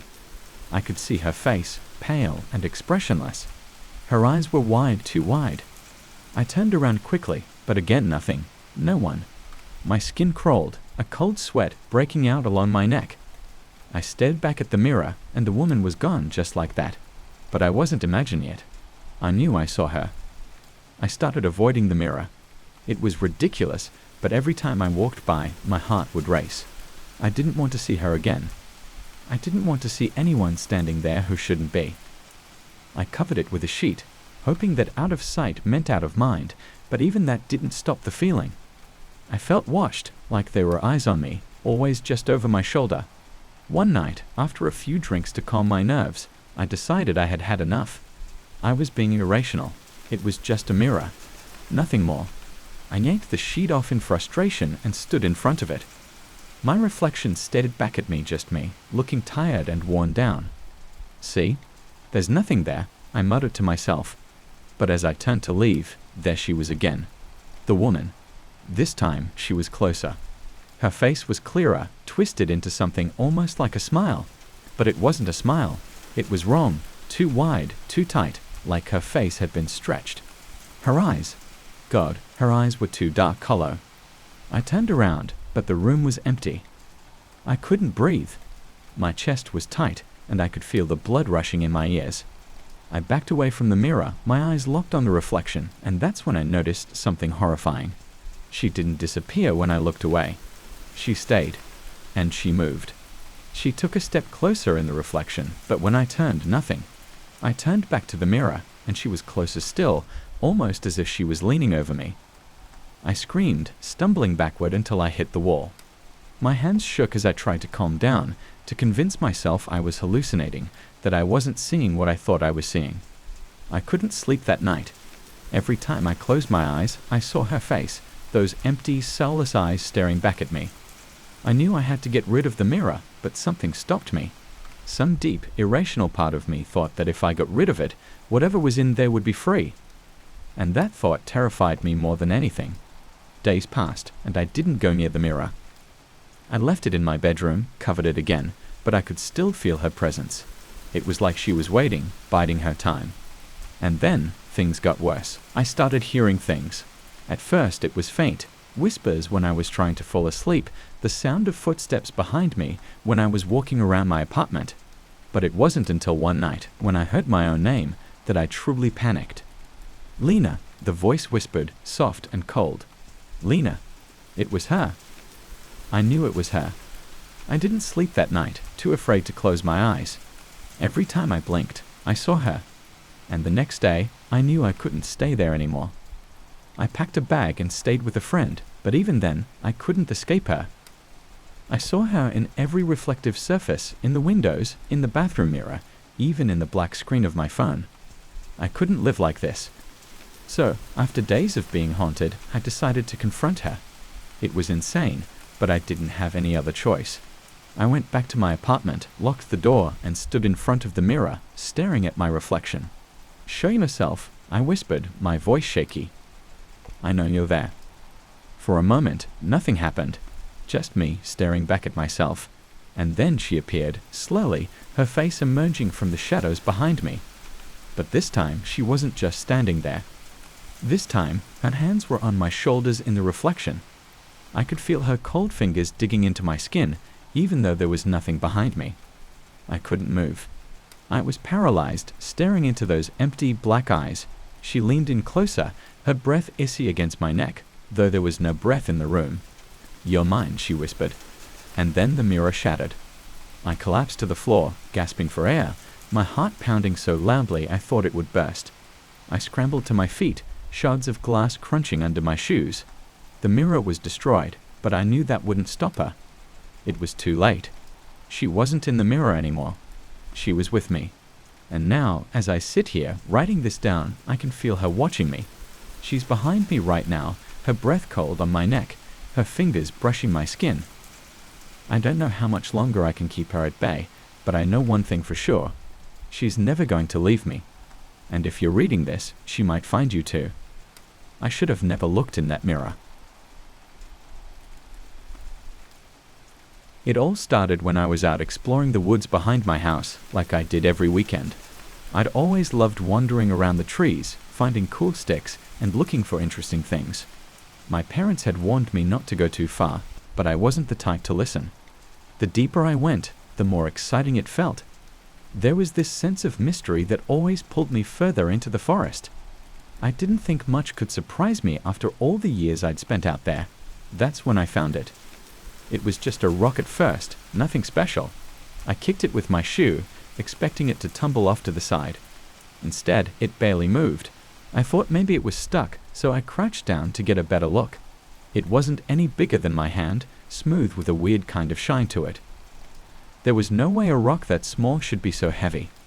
I picked it up and felt this cold rush through my fingers. For some reason, I decided to bring it with me. I don't know why, but something about that rock felt strange. Maybe it was the way it seemed to hum in my palm. I shrugged it off and headed back home, figuring I just found a neat little souvenir from the woods. I set the rock on the windowsill in my bedroom, letting it sit there like any other decoration. The next morning, the rock was gone. At first, I thought my mom had moved it while cleaning, but when I'd asked her, she looked at me like I was crazy. She hadn't been in my room, and my dad definitely wouldn't have touched it. I searched all over the place, under the bed, in drawers, even the trash. No rock. A little annoyed, I decided to forget about it and went back to my weekend routine, heading out to the forest again. But when I got to the clearing where I'd found the rock, there it was, right where I'd first seen it. At that point, I was convinced I was just remembering wrong.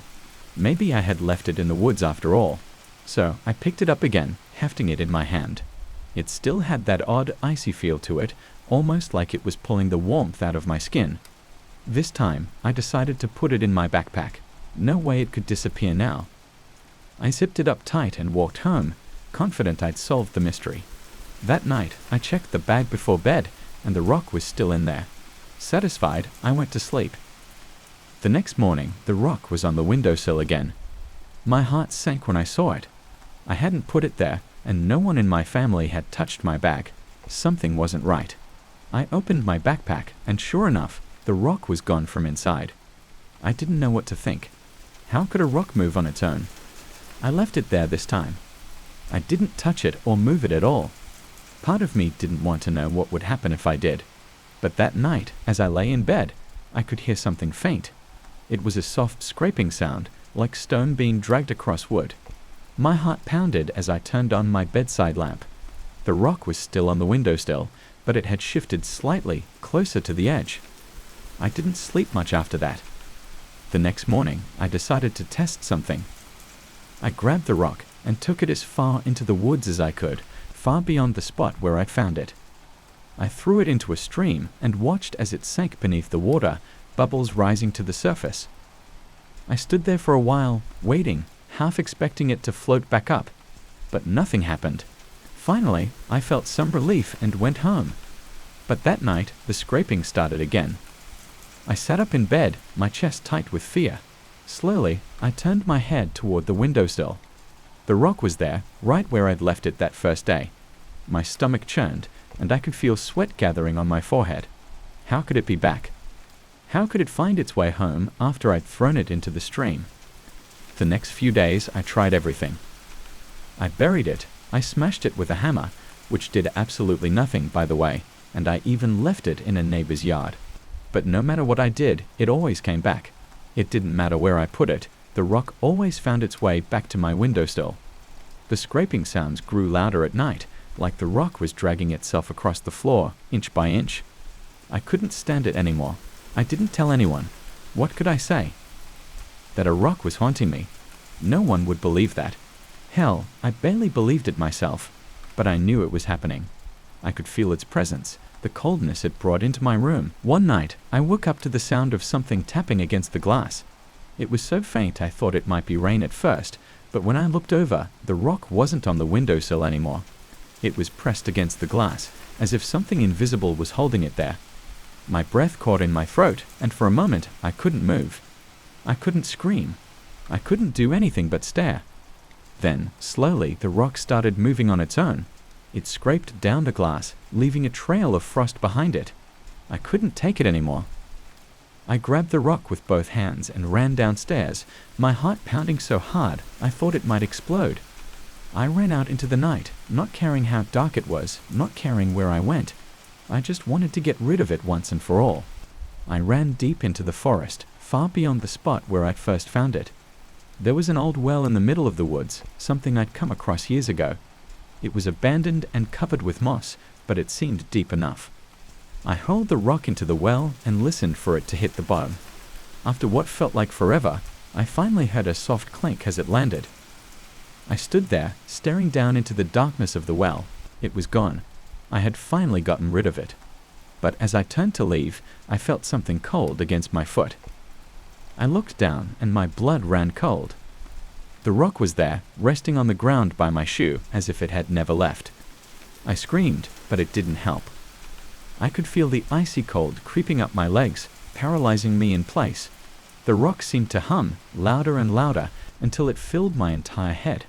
I couldn't move, I couldn't think. I could only stand there as the cold spread through my body, and the last thing I heard, before everything went dark, was the scraping of stone against the ground, dragging me down into the earth. The rock had found me, and this time it wasn't letting go. I got the call during the middle of one of the driest summers I could remember. No rain in weeks, water restrictions everywhere, and yet somehow my business was booming. Rich folks with their private pools, desperate to keep things clean even though half of them weren't even filling them anymore. What's the point? They'd say as they grumbled about the drought. I cleaned pools for a living, but I couldn't argue with them. Water was scarce after all. One afternoon, as I was packing up after a job, I got a call from a new client. The voice on the other end was calm but serious. "There's something wrong with my pool. I think you should take a look." "Sure," I said, jotting down the address. It was a large property, a bit out of the way, but I'd been to worse places. The man didn't give many details, just that the water was behaving strangely. I had no clue what that meant, but I was curious enough to make the trip. It's not like I had anything better to do that day anyway. The house was a sprawling mansion, tucked away behind high stone walls and thick hedges, the kind of place where you'd expect to see some wealthy recluse living alone. When I pulled up, the driveway was empty, and there was no sign of the owner. Figured they'd left a check somewhere like most of them do. I grabbed my tools and headed around back. That's when I saw it, the pool. And man, it was huge. Bigger than most, sparkling clean, like something out of a magazine. But what really caught my attention was the water. It shimmered under the harsh sun, too full for a pool in the middle of a drought. I glanced around. No hoses, no sprinklers, no sign of recent rain, just a perfectly filled pool in the middle of a dead, dry lawn. It didn't make any sense. The thought crossed my mind that maybe they had some secret underground water source, but that still didn't explain how the pool looked this pristine. No dirt, no leaves, nothing. I walked closer, kneeling by the edge to inspect the surface. That's when I saw it, something moving. A reflection, but not mine. For a second, I thought it was the trees swaying in the distance, but when I glanced up, everything was still. Then I looked back at the water. The reflection was there again, clear as day. It wasn't me, and it sure as hell wasn't anything else around me. It looked like someone else standing at the edge of the pool, staring back at me, but when I turned around, I was still alone. The hair on the back of my neck stood up. I shook it off. Maybe it was a trick of the light or heat waves bouncing off the water. It had to be something simple. But no matter how many times I tried to rationalize it, the feeling wouldn't leave me. I stood and stepped back, trying to ignore the reflection. I needed to test the water, figure out what was going on. Maybe there was some chemical imbalance or something. I pulled out my test kit and dipped a strip into the pool. The strip changed color, but not in a way I'd ever seen before. It was this strange, murky brown, and it wasn't supposed to do that. I leaned over, staring at the water, when something splashed beside me. I jerked back, nearly dropping my kit. The water rippled like someone had thrown a rock in, but nothing was there. Then, as the ripples settled, I saw it again, movement just below the surface. I squinted, trying to make it out. It wasn't clear, but it looked like people. Figures, blurry and distorted, moving slowly just beneath the waterline. My heart raced. This wasn't normal. I knew I should leave, but something kept me there, like I was stuck in place. I couldn't look away. One of the figures rose higher in the water, and for a moment I thought I saw a face. It was pale, eyes wide, mouth open like it was trying to scream.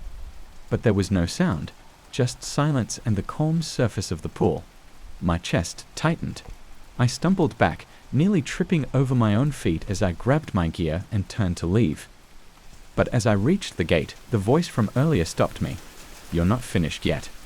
I froze. It was the same voice from the phone, but it sounded closer. Too close. I spun around, expecting to see someone standing there, but the yard was still empty. The pool sat there, silent and still, like nothing had happened. But I could feel it. Something was watching me. The air around the pool felt heavy, like the weight of a storm that never comes. "You need to clean it," the voice said again, softer this time, almost pleading. I backed away, shaking my head. No way. But my feet didn't listen. It was like they had a mind of their own. dragging me back to the pool's edge. I stared down at the water again, and there they were, the faces, more of them now, all staring up at me. Silent, distorted, trapped. I don't know why I reached down, but I did. Maybe I thought I could pull one of them out, maybe save them. My fingers touched the water, and it was cold. Ice cold. It didn't make sense in this heat, but nothing about this did. Then something grabbed me. I screamed and pulled back, but the grip was strong. Wet fingers wrapped around my wrist, pulling me closer, dragging me down. I fought, kicking and thrashing, but it didn't let go. The water rippled, and I saw them clearly now, dozens of faces, pale and lifeless, their mouths open in silent screams, their hands reaching up from the depths, pulling me in. I lost my footing and fell forward, plunging into the pool. The cold hit me like a shock, and for a second I thought I'd drown. But the water wasn't deep. I pushed myself up, gasping for air as I scrambled to the edge, but when I looked up, I wasn't at the pool anymore. I was somewhere else. The sky was dark, the trees twisted and black. The pool stretched out like a vast lake, and the figures, the ones I'd seen in the water, were all around me, standing at the edge, staring down, waiting. I stumbled to my feet, my heart pounding in my chest. The air was thick, heavy, and cold. And then I saw it, my reflection. Only it wasn't mine. It was one of them. Pale, wide-eyed, hollow. I tried to scream, but no sound came out. And then, slowly, I realized the truth. I was one of them now, forever trapped in the reflection of a pool that should have never been filled. I first noticed the car about a week ago. It was a beat-up old sedan, nothing special about it, at least at first glance.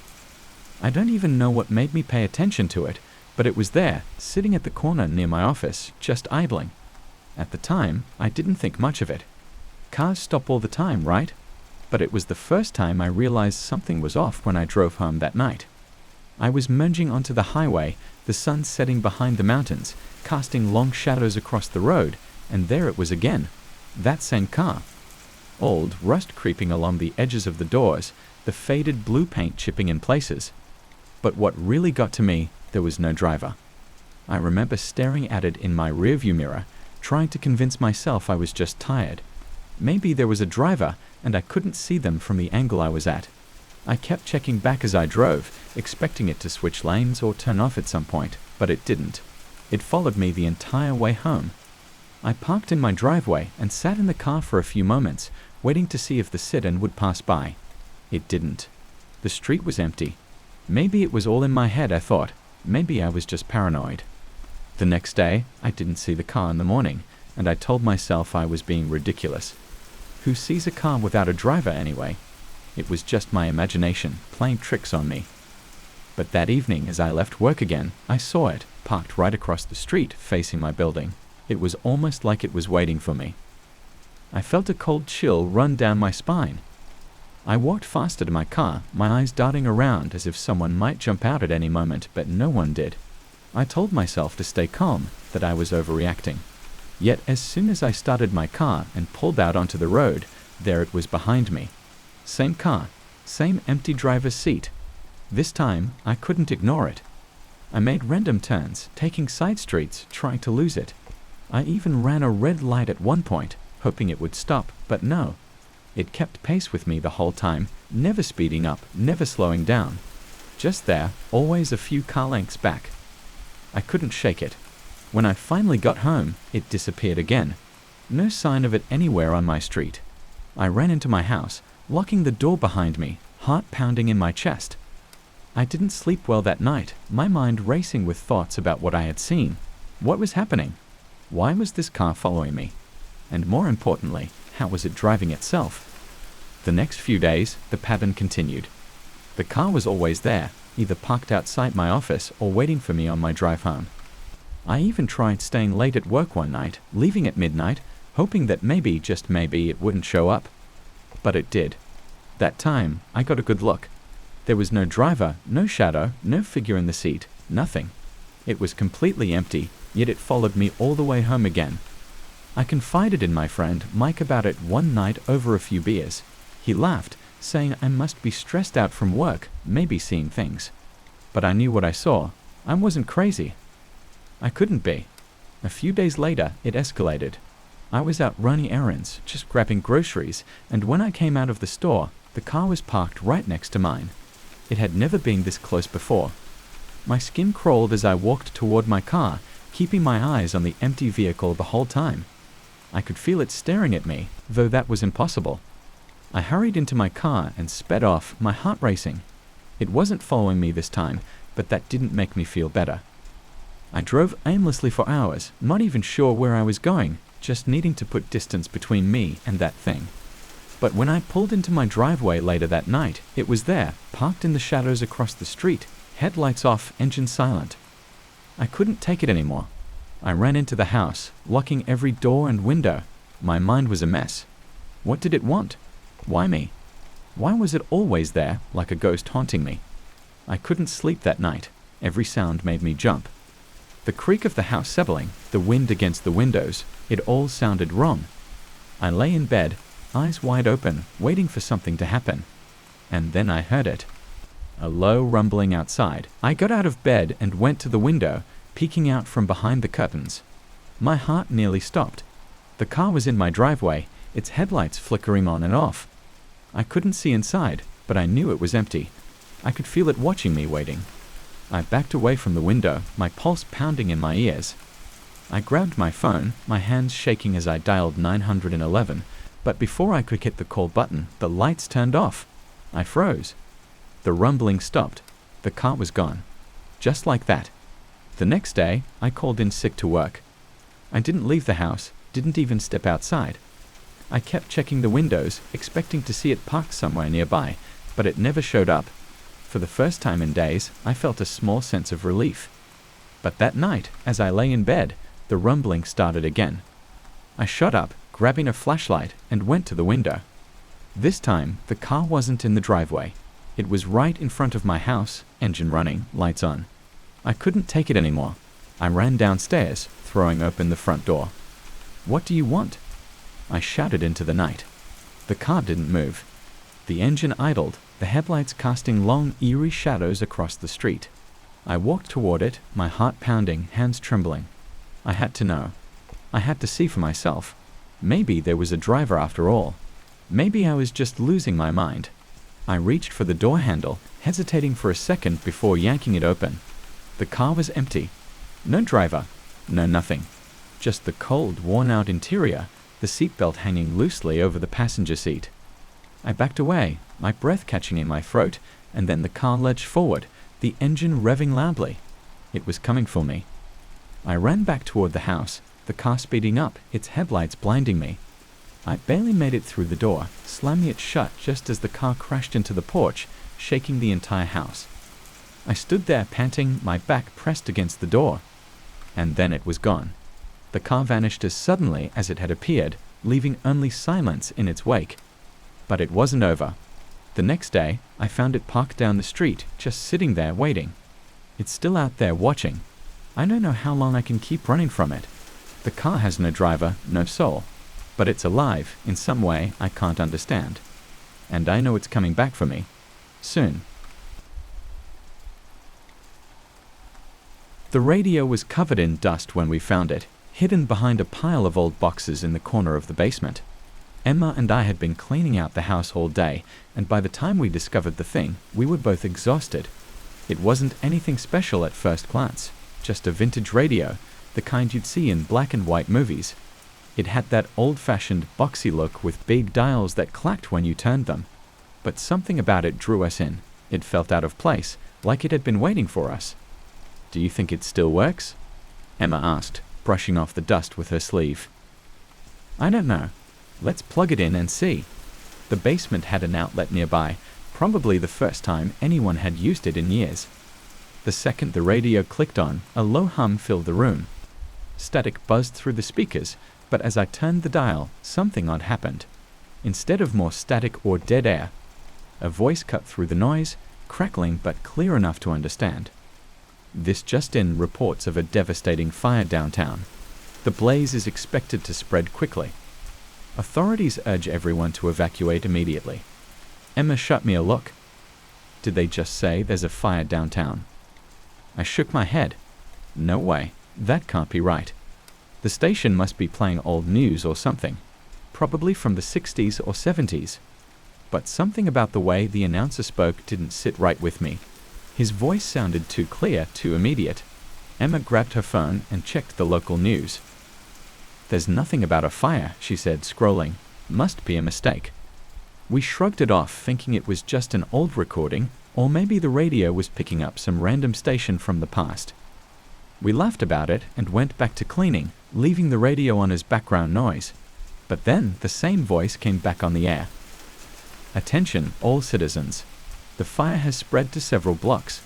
Those in the area should seek shelter immediately. I glanced at Emma, feeling the hairs on my neck stand up.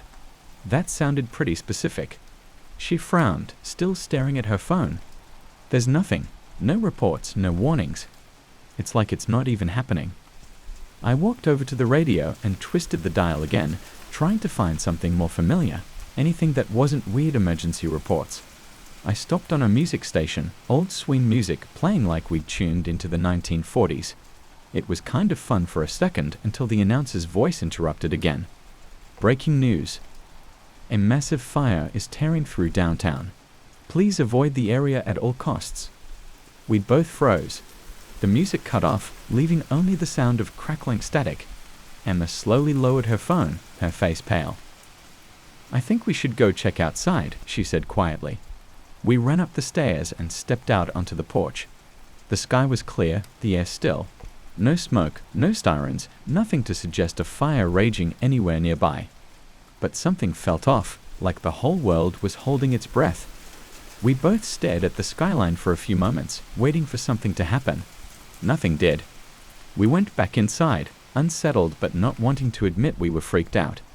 Maybe it was just some bizarre coincidence, a prank broadcast, or something else that made no sense. We returned to the basement, trying to laugh it off. Okay, that was weird, I said, sitting down next to the radio. Let's see what else this thing has. Emma nodded but didn't say anything, her eyes fixed on the radio like it might come to life. I turned the dial again, and this time it stopped on a voice I didn't recognize. It was a woman, calm but cold, reading off something that sounded like a news bulletin. A young couple has been reported missing. Last seen in their home on Elm Street, the pair vanished without a trace earlier this evening. I froze. We lived on Elm Street. That's not possible, Emma whispered, her voice shaky. I looked at her, my pulse quickening. This has to be some kind of joke. There's no way. The radio crackled again, and the woman's voice returned, this time with more detail. The couple, identified as Emma and James Caldwell, disappeared shortly after 7 p.m. Authorities are urging anyone with information to come forward. I nearly dropped the radio. What the hell is going on? Emma grabbed my arm, her grip tight. This isn't funny anymore. We'd both stared at the clock on the basement wall. It was 7:05 p.m. Okay, I said, trying to keep my voice steady. We're leaving. Now. We bolted upstairs, my mind racing as I tried to come up with an explanation. Maybe someone was watching us, messing with us through the radio. Maybe it was all just a freak coincidence. But as we reached the front door, a sinking feeling washed over me. I opened the door to a quiet street. Not a single car in sight, no neighbors outside, nothing. The world felt unnaturally still, like we'd stepped into a place that wasn't entirely real. I don't like this, Emma whispered. I don't like this at all. We got into the car, not saying a word, just wanting to get as far away from the house as possible. But as I started the engine, the radio in the car came to life, blaring the same static-filled voice. Breaking news. Emma and James Caldwell have been reported missing. If seen, contact local authorities immediately. Emma screamed, covering her ears, but I was too frozen to react. The voice continued, relentless, as if it was inside our heads now. They were last seen leaving their home on Elm Street. I slammed my hand against the dashboard, trying to shut the radio off, but it wouldn't stop. It kept repeating the same thing, over and over. Every time I hit the power button, it would click back on, louder and clearer. Emma reached over and grabbed my hand. James, please. Let's just go. I nodded, putting the car in drive, but as I pulled away from the house, the street seemed to stretch on forever. No matter how far we drove, We couldn't escape Elm Street. Every turn led us back to our front door. It's like we're trapped, I muttered, gripping the wheel tighter. Emma's eyes were wide with fear. What do we do? I didn't have an answer. Every time we passed the house, the radio would announce our disappearance again, like it was stuck in a loop. We tried everything, taking different roads, turning off the car, even walking, but no matter what, we always ended up back at the house. And then, as we stood on the porch, defeated, the radio inside flicked on again. This time, the voice was different, deeper, darker. It felt like it was speaking directly to us. They never left. They never will. I turned to Emma, my heart pounding in my chest. We can't stay here. She nodded, tears in her eyes, but we both knew it was too late. The radio had us. We were part of its broadcast now, trapped in a time and place that didn't belong to us anymore. As the night wore on, we could still hear it, faint and distant, even when we smashed the radio to pieces. It never really stopped. Not for us. We never left that house. We never will. I remember the day I found the dress like it was yesterday. It was a lazy afternoon, one of those days where you have nothing better to do than wander around the little second-hand shops downtown. I was browsing through racks of old clothes, my fingers skimming over fabrics that had clearly lived through several lifetimes before reaching this small musty store. And then I saw it. It was tucked between a couple of faded jackets, almost hidden, as if someone had shoved it there to forget. The dress was deep blue, almost black, with intricate lace detailing around the neck and sleeves. It looked old, but in a timeless, elegant way, like something out of an old movie. The moment I touched it, though, I noticed something strange. It felt damp. Not soaking wet, but like it had been left in a room with high humidity for too long. I wiped my hand on my jeans, figuring it must have been hanging in the back of the shop, absorbing moisture or something. But I couldn't shake the feeling of it. Still, the dress was beautiful, and for the price, I couldn't pass it up. I bought it, brought it home, and tossed it into the laundry without giving it much more thought. I wasn't about to wear something that felt damp, so I figured a good wash would fix the problem. It didn't. Even after pulling it out of the dryer, the dress still had that same, unsettling dampness to it. It wasn't enough to make it unwearable, but it was enough to notice. I shrugged it off and decided to wear it out the next evening. There was something about the way it fit me, the way the fabric clung perfectly to my body. I felt different in it, like I'd stepped into another world, another time. It was intoxicating. That night was the first time I dreamed of drowning. It started with me standing on the shore, the ocean stretching out before me, calm and serene. But the further I walked into the water, the more I realized I couldn't turn back. The waves were soft at first, almost playful, lapping at my legs like gentle hands pulling me forward. Then, without warning, they grew stronger, crashing into me, dragging me under before I had time to scream. I felt the icy water rush over my face, filling my mouth and nose, forcing its way into my lungs. I couldn't breathe. I was choking, thrashing, desperate for air.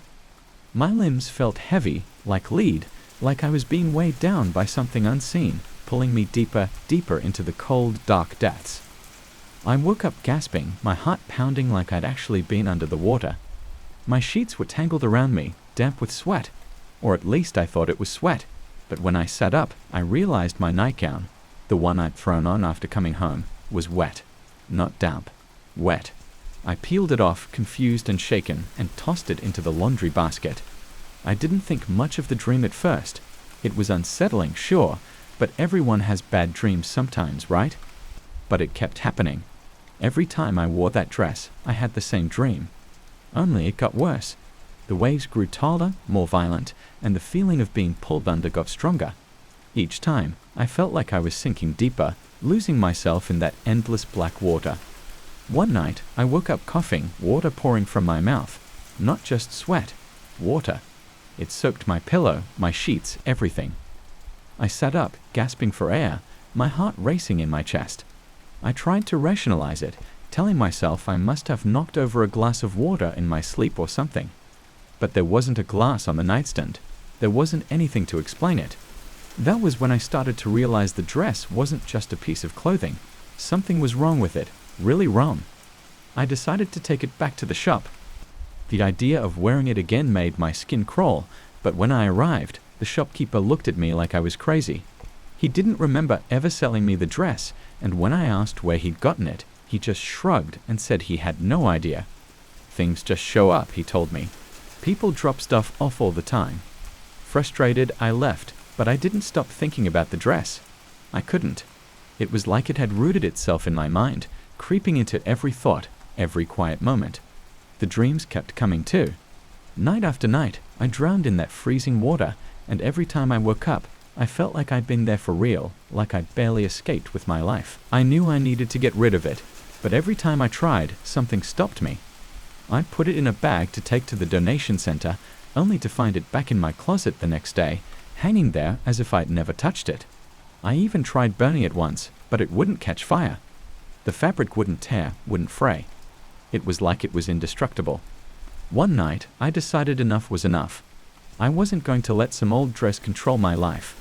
I grabbed it from the closet, still damp as ever, and took it down to the river. I stood on the bank, the dress clutched tightly in my hands, and without thinking twice, I tossed it into the water.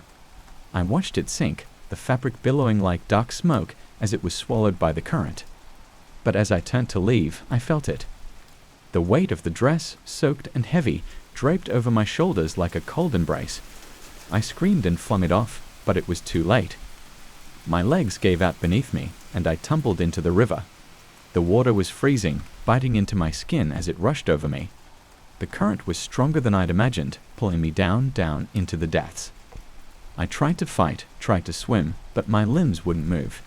The water pressed in from all sides, filling my mouth, my nose, my lungs. I couldn't breathe. I was drowning. For a moment, I thought I saw her, a woman, just below the surface. Her face was pale, her hair floating around her like seaweed. She reached out to me, her fingers brushing against mine, and I realized with a sickening jolt that she was wearing the dress, my dress. I woke up on the riverbank, gasping for air, my clothes drenched, my body shivering uncontrollably. The dress was gone, but I knew it wasn't over. Every night since then, I felt it. The dampness. The cold. It clings to me, even when I'm not wearing it. And every time I close my eyes, I dream of drowning. Only now, I'm not sure if I'm ever going to wake up again. I found it tucked away in the back of my supply drawer at the salon. It wasn't a color I remembered ordering, and I sure as hell hadn't seen it on any of my display shelves. The label was simple, barely there, with faded text I could barely make out, Mujlo. I held it up to the light, and the polish inside shimmered in a pale, iridescent shade. It was almost hypnotizing, shifting from a soft pink to a muted blue depending on how the light hit it. Curiosity got the better of me, as it usually does when it comes to new nail products. I figured it was a leftover from some special order, maybe one of those mood-changing polishes that were trendy years ago.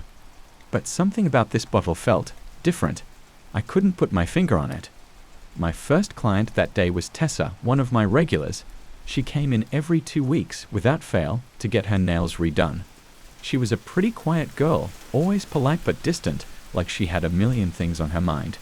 When I showed her the bottle, her eyes lit up. "I love it," she said, her voice barely louder than a whisper. "Let's try it." As I started applying the polish, I noticed how smoothly it went on, like liquid silk. No streaks, no bubbles, just perfection. And the color, it was mesmerizing. On her nails, it turned a soft lavender with hints of silver glitter. Tessa watched, entranced, as I finished the last nail. "That's so pretty," she whispered. "Yeah, it's got a nice glow to it," I said, admiring my work. I couldn't help but feel proud. Tessa left the salon happy, and I didn't think much of it after that.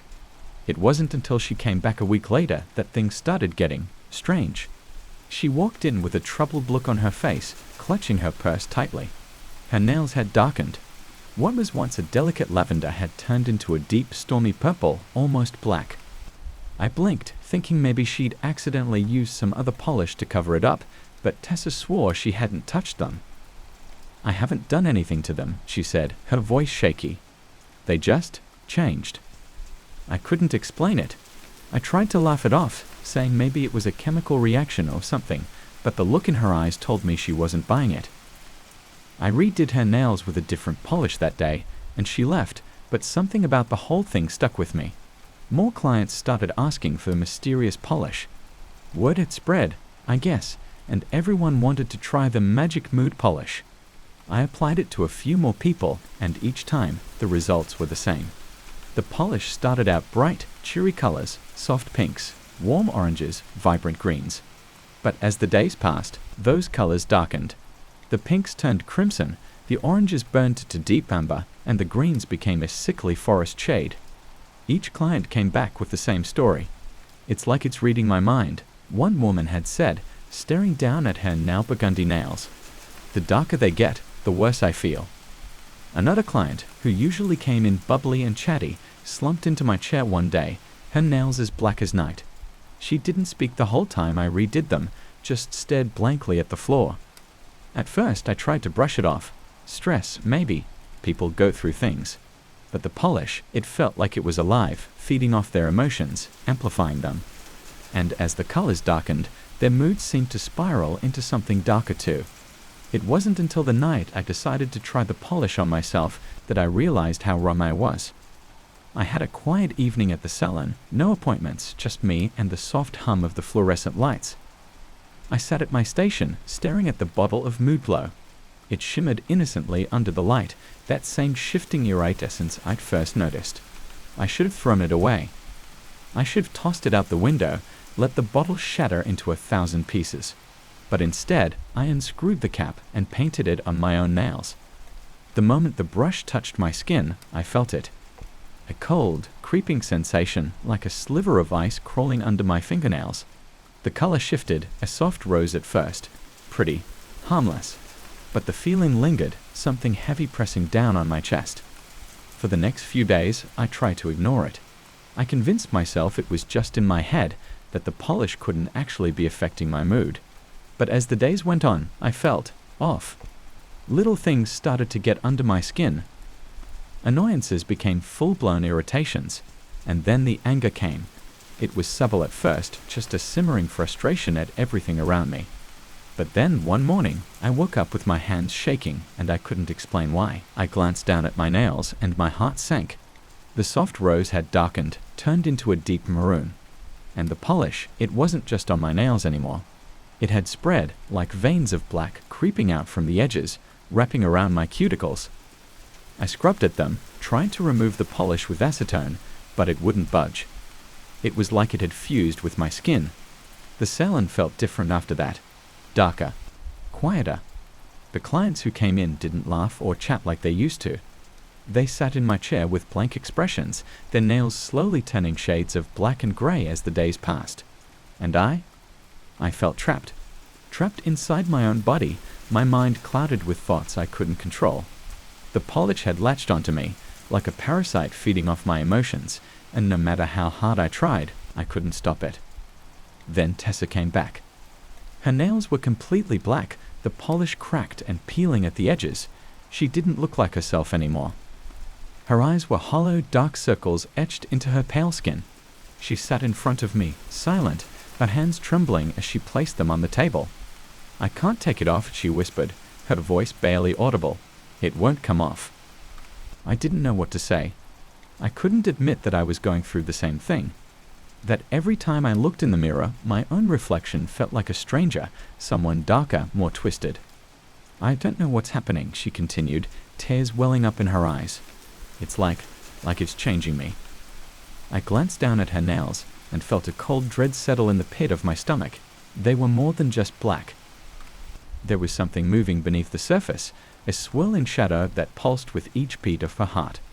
Without thinking, I grabbed the bottle of polish from my drawer and smashed it against the floor. Glass shards scattered across the tiles, and the liquid seeped out, dark and thick like tar. For a brief moment, I thought that would be the end of it, that destroying the source would break whatever curse this was. But the polish, it didn't stop. It spread. Slowly but surely, the dark liquid crawled across the floor, inching toward my feet. And then I felt it, an overwhelming pull, like invisible hands were dragging me down, pulling me into the depths of something I couldn't understand. Tessa screamed, and I tried to run, but it was too late. The polish had reached my shoes, climbing up my legs, wrapping itself around me like a suffocating embrace. My body froze, paralyzed as the darkness consumed me. I don't know how long I stood there, trapped in that moment of horror. But when I finally looked down at my hands, my nails were pitch black. The polish had won. And in the silence of the empty salon, I realized one terrible truth. The darkness wasn't just in the polish. It was inside me. I never noticed anything strange about the office windows. They were just windows, plain and functional, like the rest of the space. My office was on the 12th floor of a building in the middle of the city, with a view that stretched across a busy avenue, full of honking cars and people bustling around on the sidewalks. Pretty typical. I first noticed something odd when I got back from vacation. It was early in the morning, and I had arrived at the office before most of the other employees. I always liked having that extra quiet time before the day's chaos set in. The sun hadn't fully risen, so I reached over to draw the blinds to let some light in. That's when I saw it. The view outside was different. Instead of the city with its skyscrapers and traffic, I saw a forest. Dense, dark trees covered the landscape, stretching out as far as I could see. There was no movement, no signs of life, just stillness. It was weird. I shook my head, thinking maybe I was more jet-lagged than I realized. I blinked a few times and looked again. The forest was still there. I pulled the blinds shut quickly and leaned back in my chair. What the hell was that? I peeked through the blinds again, this time slower, cautiously, but now the regular city view was back. A wave of relief washed over me. I laughed at myself for being so jumpy. Maybe I needed more coffee. But over the next few days, the strange view started happening more frequently. Every time I pulled the blinds, the landscape outside changed. Sometimes it was a beach, with gray, churning waves crashing violently against jagged rocks. Other times it was a barren desert, with dunes stretching endlessly under a blazing sun. None of these places existed anywhere near the city. I tried asking my co-workers if they'd noticed anything odd about the windows. Of course they hadn't. When I casually mentioned the strange views, they laughed it off, saying I must be daydreaming or bored. But it wasn't that. I knew something was off. I started experimenting. I'd pull the blinds at different times of the day, trying to catch the landscape change, but nothing happened while other people were around. It only happened when I was alone in the office. One evening, I stayed late, determined to get to the bottom of it. I sat at my desk, staring at the blinds, my hands sweating. After a while, I couldn't take it anymore. I reached out and pulled the cord. The blinds rattled up, and my breath caught in my throat. This time, the view was worse. It wasn't just a landscape. There were figures, dark shapes moving between the trees in a dense fog. They were distant at first, but as I watched, they began to come closer, like they were aware I was watching them. My heart pounded, and a cold sweat broke out on my skin. I slammed the blinds shut, my pulse racing. I sat there, gripping the edge of my desk, trying to calm down. I told myself it was just my imagination, a trick of the light or fatigue from working late, but deep down, I knew that wasn't it. Something was wrong with those windows, something unnatural. Over the next few weeks, it got worse. The landscapes became more sinister. I saw fields of bones stretching out under a blood-red sky. Dark oceans with something massive swimming beneath the surface. Once I opened the blinds to see a twisted city with buildings that looked like they had been melted and reshaped, towering into a sky that seemed too close, as if the horizon had collapsed in on itself. I stopped drawing the blinds during the day, even when the sun was glaring down and blinding me at my desk. I didn't want to risk it. I didn't want to see what was waiting outside. But the curiosity kept gnawing at me. Every time I left the office, I couldn't stop thinking about it. What was causing these views? Was I going insane? I began avoiding people, afraid they would notice something was wrong. I couldn't tell anyone what was happening. They'd think I'd lost it. Then, one night, I made a mistake. I had been working late again, the office empty. I was exhausted, running on coffee and nerves, my mind buzzing with thoughts of those strange landscapes. I couldn't help myself. I pulled the blinds. At first, it was nothing but darkness, pitch black. But then, as my eyes adjusted, I saw them. Dozens of them. Shadowy figures standing right outside the window, staring in at me. Their faces were indistinct, just dark shapes, but I could feel their eyes on me, watching. They started moving closer, pressing against the glass. I backed away from the window, my heart pounding in my chest. The glass began to fog up, like they were breathing on it. Then one of them raised a hand and placed it on the glass, leaving a smudged print. I stumbled backward, tripping over my chair and hitting the ground hard. When I looked up again, they were gone. The view was back to normal. The city, the streetlights, the cars below. But I couldn't shake the feeling that they were still there, lurking just out of sight. I didn't go back to the office the next day, or the day after that. I called in sick, pretending to be under the weather, but really, I was terrified. I couldn't explain it, couldn't rationalize it, but I knew those figures were real, and they had seen me. After a week of hiding at home, I decided to quit my job. I couldn't keep going back to that office, knowing what waited behind the blinds. But before I left for good, I had to see one last thing. It was late at night when I finally returned to the building. The office was dark and empty, just as I expected. I sat at my desk, staring at the blinds. My hands trembled as I reached for the cord. This time, I wasn't looking for a different landscape. I was looking for them. I pulled the blinds slowly, and there they were, standing in the same spot, waiting for me. But this time, they weren't just watching. One of them reached out, tapping the glass lightly. It made a faint rhythmic sound, almost like a knock. The others followed suit, until the whole window was vibrating with their taps. And then the glass cracked. I jumped up, backing away, but the crack spread like a spiderweb, and I heard a low moan coming from the other side. The figures pressed harder against the glass, their hands clawing at the surface, their faces pushing through the cracks. The glass shattered. I turned to run, but it was too late. Cold, shadowy hands gripped me from behind, pulling me toward the window. I tried to scream, but no sound came out. My feet slipped on the polished floor as they dragged me closer and closer to the gaping hole where the window had been. The last thing I saw before they pulled me through was the view outside, no longer the city I knew, but a desolate wasteland with a storm raging in the distance. And then everything went dark. If I had known what was waiting behind those blinds, I never would have pulled them. But now, it's too late for regrets. I don't know where I am, but I know I'm not alone. They're here with me, and they're waiting for you to pull the blinds. I always liked working in the quiet of the night. The city sleeps, and the world feels empty, perfect for a muralist like me. That's when I found the alley, tucked away between two forgotten buildings in a part of the city that barely sees the sun. It was the kind of place you wouldn't stumble upon unless you were looking for trouble, or, in my case, a blank canvas. The wall was perfect. Old bricks covered in faded graffiti, nothing that a fresh coat of paint couldn't fix. It had a strange pull to it, though.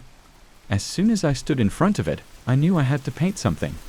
I didn't have a specific plan in mind, but my hands seemed to move on their own, sketching out outlines of trees, a moonlit forest, and shadows hiding between the branches. It felt like I was tapping into something deep and forgotten, but I didn't think much of it at the time. My art always took on a life of its own, so this felt no different. The first night was easy enough. I painted until my hands were sore, stepping back every now and then to admire the scene as it took shape. The forest looked eerie in the moonlight, the trees almost too real.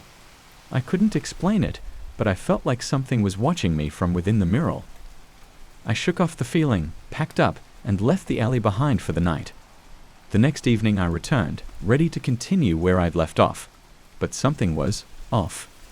The mural looked different. The trees had shifted slightly, their branches curling in new directions. The shadows between them seemed deeper, darker, like there was something lurking within. I stared at the wall for a long moment, chalking it up to my tired eyes. Maybe I was just imagining things. After all, I hadn't slept much the night before. I continued painting, ignoring the nagging feeling that something was wrong. The more I added to the mural, the more unsettling it became. Figures started to appear between the trees, vague and shadowy. I hadn't intended to paint them, but there they were, like they had been hiding in the scene all along, waiting for me to reveal them. By the time I finished for the night, I couldn't shake the feeling that those figures were watching me, following my every move. The next night, it happened again. I returned to find the mural changed. The shadows were longer now, stretching across the alley in ways that didn't make sense. The figures had moved closer, their faces more defined, though still blurred like they were caught in a thick fog. I hadn't painted them like that. I know I didn't. I should have left then, but something kept pulling me back to the wall. It was as if the mural wasn't finished yet, like it needed me to keep going, no matter how much it unsettled me. Over the following nights, the changes became more drastic. The figures in the mural were no longer just shadows. They had faces now, twisted and pale, with eyes that seemed to stare straight at me. The forest I had painted felt alive, like it was growing out of the bricks themselves. Vines crept along the edges of the wall, leaves rustling in a breeze that didn't exist. Every night I painted, and every night the mural shifted, revealing something new, something I hadn't created. And every time the figures grew closer. At first, they stayed hidden in the trees, but now they stood at the edge of the forest, their hands reaching out, like they wanted to pull me in. I started having nightmares. In them, I stood in the alley, staring at the mural as it shifted before my eyes. The figures would step out of the wall, their hands cold and skeletal, pulling me into the forest. The trees closed in around me, the shadows swallowing me whole. I'd wake up drenched in sweat, the feeling of their hands lingering on my skin. But still, I went back. I couldn't stop myself. The mural had a hold on me now, and no matter how much it scared me, I had to keep painting. I had to finish it, whatever it was. Last night, something changed. When I arrived at the alley, the mural was different again, but this time, it wasn't just the shadows or the figures. The entire scene had shifted. The forest was gone, replaced by a city that looked eerily like the one I lived in. The buildings were tall and crumbling, just like the ones that surrounded me. But the streets were empty, devoid of any life, except for the figures that now walked among them. They weren't just part of the mural anymore. They were fully formed, standing in the city I had painted, but also in mine. I could feel them. I could hear their whispers, soft and cold, like the wind through dead leaves. They were calling to me, their voices echoing in the alley. I dropped my paintbrush and backed away from the wall, but it was too late. The mural had shifted again, and now the alley I stood in was part of the painting. The figures were there, standing at the edge of the scene, their eyes locked on me. They were no longer just paint on a wall. They were real as the bricks beneath my feet, and they were coming for me. I turned to run, but the alley stretched on forever, the walls closing in around me. The whispers grew louder, closer, until I could feel their breath on my neck. I ran faster, my heart pounding in my chest, but no matter how far I went, the alley never ended. The city around me was gone, replaced by the crumbling buildings of the mural, the streets lined with shadows that reached out for me. I'm trapped here now, in the city I painted. The figures are everywhere, their eyes always watching, always following. I don't know how long I've been here, but every day the mural shifts, revealing something new, something worse. I'm not sure how much longer I can hold on. The figures are getting closer, their whispers growing louder, and I can't escape. I should have never painted that wall. If you find this, don't go to the alley. Don't look at the mural. It's not just a painting. It's something else, something that shouldn't exist.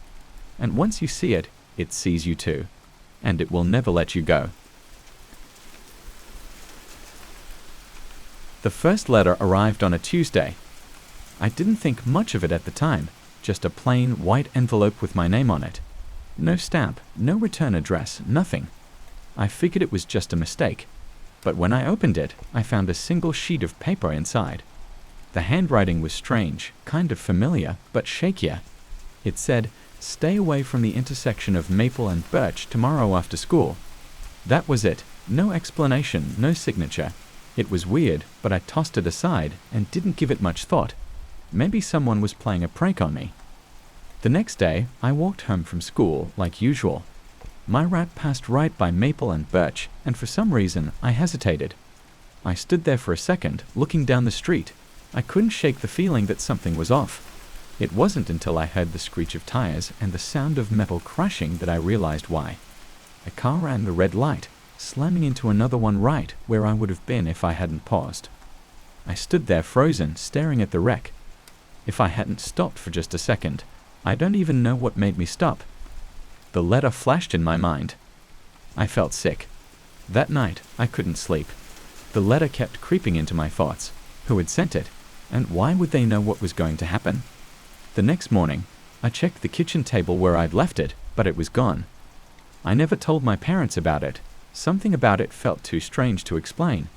2 days later, another letter showed up.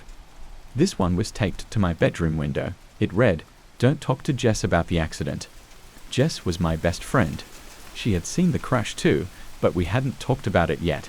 She called me that afternoon, asking if I was okay. I almost brought it up. I could hear the words forming in my throat, but I stopped myself. Instead, I just told her I was fine. We changed the subject, and after we hung up, I felt relieved. I don't know why. These letters kept coming, always short, always precise. Warnings about little things.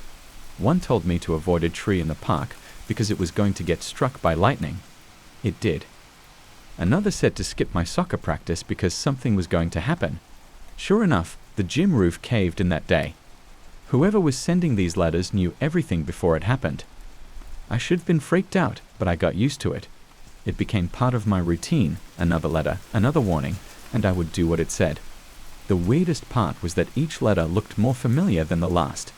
The handwriting, at first shaky and rough, started to look like mine. It wasn't until the 5th letter that I realized the truth. It said, "Don't go to the attic." The attic? My house didn't even have one. Or so I thought. I spent that whole day in a fog, the warning circling in my mind. By the time I got home, I couldn't resist checking. My parents weren't home, so I climbed up to the 2nd floor, running my hands along the ceiling until I found it, a tiny, almost invisible hatch. I had never noticed it before. I should have walked away, but I didn't. Something about the letter made me feel like I had to know. I grabbed a chair, stood on it, and pulled the hatch open. A cold draft hit me, and I could smell dust and something else. Something foul. There was a ladder, and before I could talk myself out of it, I climbed up. The attic was dark, with just enough lights slipping through cracks in the roof to see shapes in the gloom. Boxes, old furniture, the usual junk. But then I saw something that made my stomach twist. There, in the corner, was a small desk, and on it was a stack of envelopes. My name was written on all of them. I approached the desk slowly, my breath catching in my throat. The letters were identical to the ones I had been receiving. But something else caught my eye, an old cracked mirror hanging on the wall above the desk. And reflected in the mirror wasn't just me, but another figure, hunched over, scribbling frantically. I spun around, but no one was there. My heart pounded in my chest as I stared back at the reflection. The figure wasn't a stranger. It was me. Older, gaunt, with deep shadows under my eyes and a crazed look on my face. I felt cold, like the air had been sucked out of the room. Then I heard a voice, faint, distant, but unmistakably my own. I tried to stop it, it said. I tried. I stumbled back, my hands shaking, but I couldn't tear my eyes away from the mirror. The figure reached out, pressing its hand against the glass. It looked desperate, terrified. "Stop sending them." I shouted, though I didn't know who I was talking to. Myself? The letters? The figure in the mirror didn't respond, just stared back at me with hollow eyes. I ran down the ladder, slamming the hatch shut behind me. I didn't tell anyone. How could I? How do you explain something like that? I tried to go about my life like everything was normal, but the letters kept coming. But they started to change. The warnings got more personal. "Don't trust your parents," one said. Another said, "Stay away from Jess." I ignored them at first, but the more I did, the more aggressive the letters became. They would appear in places they shouldn't, taped to my pillow, shoved in my backpack, crumpled in my pockets. The last one I received simply said, "It's coming." That was 2 weeks ago. Since then, nothing. No letters, no warnings, just silence. At first, I felt relieved. Maybe it was over. Maybe whoever, or whatever, had been sending them had stopped. But then the dream started. Every night, I dream of the attic. I see myself, older, worn down, still scribbling letters at that desk, my reflection staring back at me with dead eyes. I try to scream at myself to stop, to leave, but the words never come. All I can do is watch as I continue to write, each letter another warning, another futile attempt to change something that's already happened.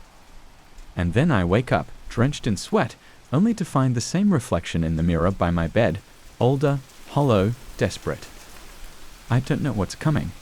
I don't know why the letters stopped, but I can feel it, like a shadow creeping closer, just out of sight. Whatever it is, it's not done with me. I can't escape it, no matter how hard I try. And the worst part? I know it's my own doing. I was sending those letters to myself, trying to prevent something that I couldn't stop. Now I sit here waiting for the next letter that will never come, waiting for whatever is coming to finally reach me. Because in the end, you can't outrun your future. And mine is already written. I never liked working the night shifts at the zoo, but I needed the money. My job was simple, just feed the animals, make sure their cages were secure, and report anything strange. It was quiet most nights, almost too quiet. The silence would settle in around me, broken only by the occasional rustling from the animals or the distant hoot of an owl. That's why it was so easy to notice when something was wrong. It all started a few weeks ago with a new animal. I didn't know what it was. None of us did. Some rare specimen, they said, shipped from halfway across the world. The other handlers whispered about it, but no one really got close enough to take a good look. It stayed in a small cage at the back of the animal holding area, away from the rest. It was almost like we were avoiding it, though no one would say that out loud. The thing was unsettling. At first, I thought it was just some kind of monkey. It had a hunched form, long arms, and dark matted fur. But its eyes were what got to me. Big, round, and always watching. They had a strange glint, something intelligent, something knowing. I'd catch those eyes following me whenever I walked by. And the worst part, no one knew how it got out. You see, no matter how many times we locked the cage at night, in the morning it would be open. At first, we thought one of the guys forgot to lock it properly, so we doubled down, checking every night before we left. I even took the time to jiggle the lock to make sure it was secure. Still, every morning, the door would be open again. But the animal never left. It just sat there, staring, waiting. The first few nights, I didn't think much of it. Animals are clever, right? Maybe it had figured out some way to mess with the lock. But after the 5th night, things started to feel wrong. Each morning, the creature looked a little different. Bigger, not by much, but noticeable. Its arms seemed to stretch out a little longer, its fur thicker, its eyes wider. I mentioned it to the other handlers, but they laughed it off. "You're just imagining it," one of them said. "Maybe you've been spending too much time with it. Take a break, man." But I knew what I saw. The damn thing was growing, and no one else seemed to care. One night, I stayed late to make sure the cage stayed locked. I watched as the last of my coworkers headed out, leaving me alone with the strange creature. I couldn't shake the feeling that something was going to happen that night. The air felt heavy, like a storm was brewing, even though the sky outside was clear. I went to check the cage one last time before I sat down for my break. The lock was fine, tight and secure. The creature sat in its usual spot, watching me with those big, unnerving eyes. I remember feeling like it knew something I didn't, like it was waiting for me to figure it out. But I didn't have time for its games.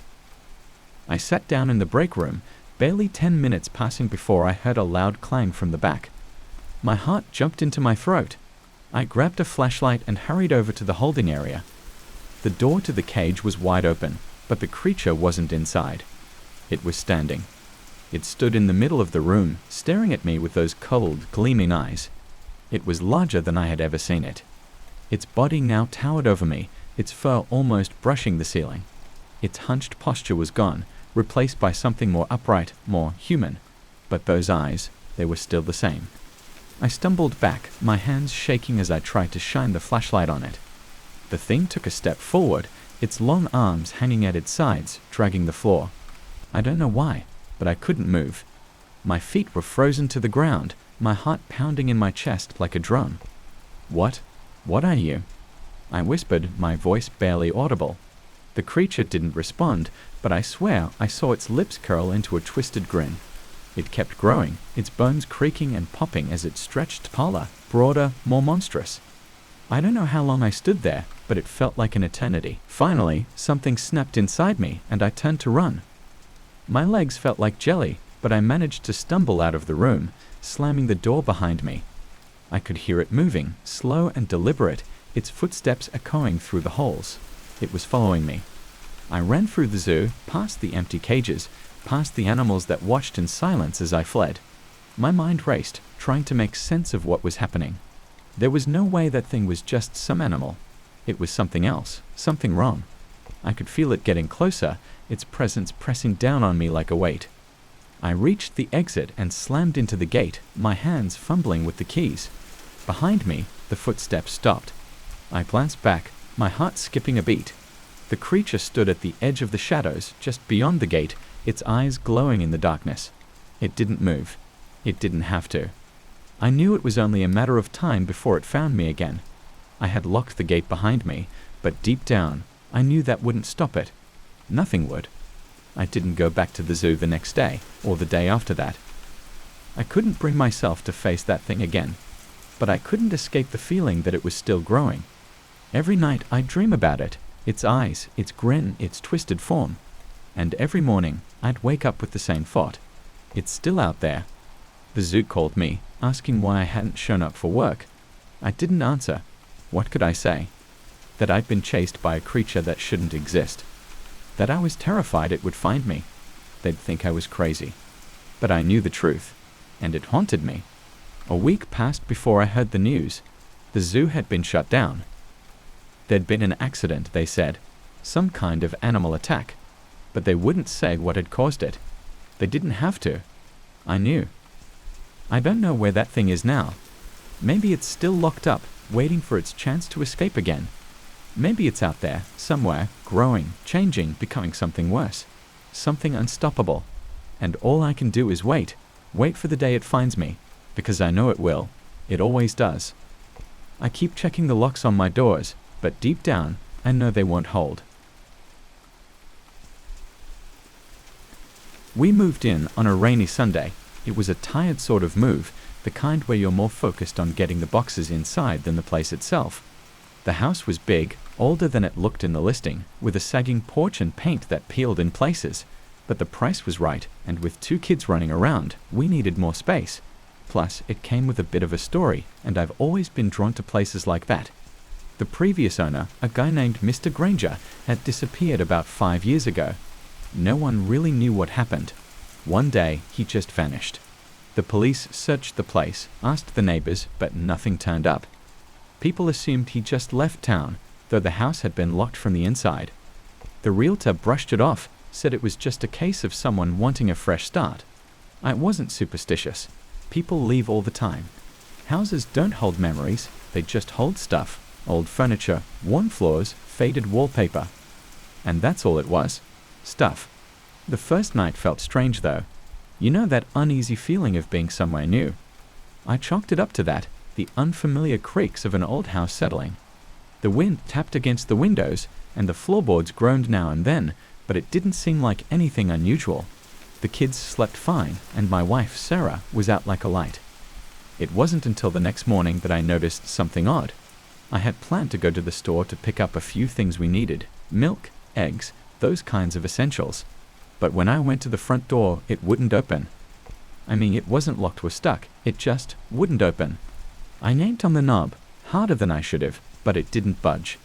The thing was solid, almost like it was welded shut. I called out to Sarah, thinking maybe I was doing something wrong.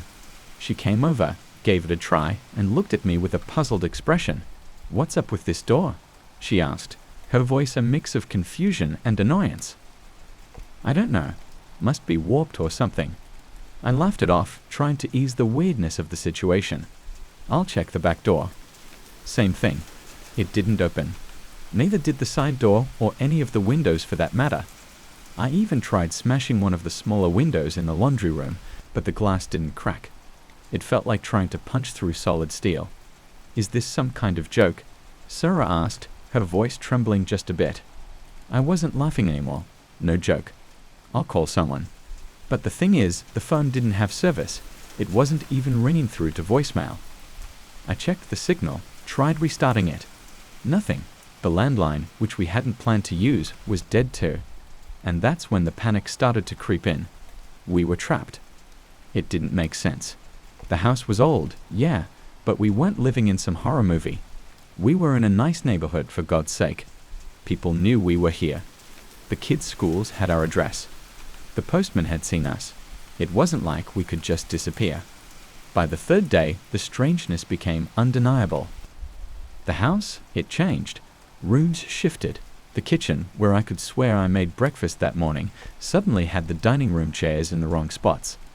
Walls stretched or shrunk, and the shadows seemed thicker, like they clung to the corners of every room. At night, the sounds grew louder. Footsteps in the hall, the floor creaking in ways that didn't match anyone moving. The kids were the first to notice. My son Jake told me he saw someone standing in the hallway when he went to the bathroom in the middle of the night.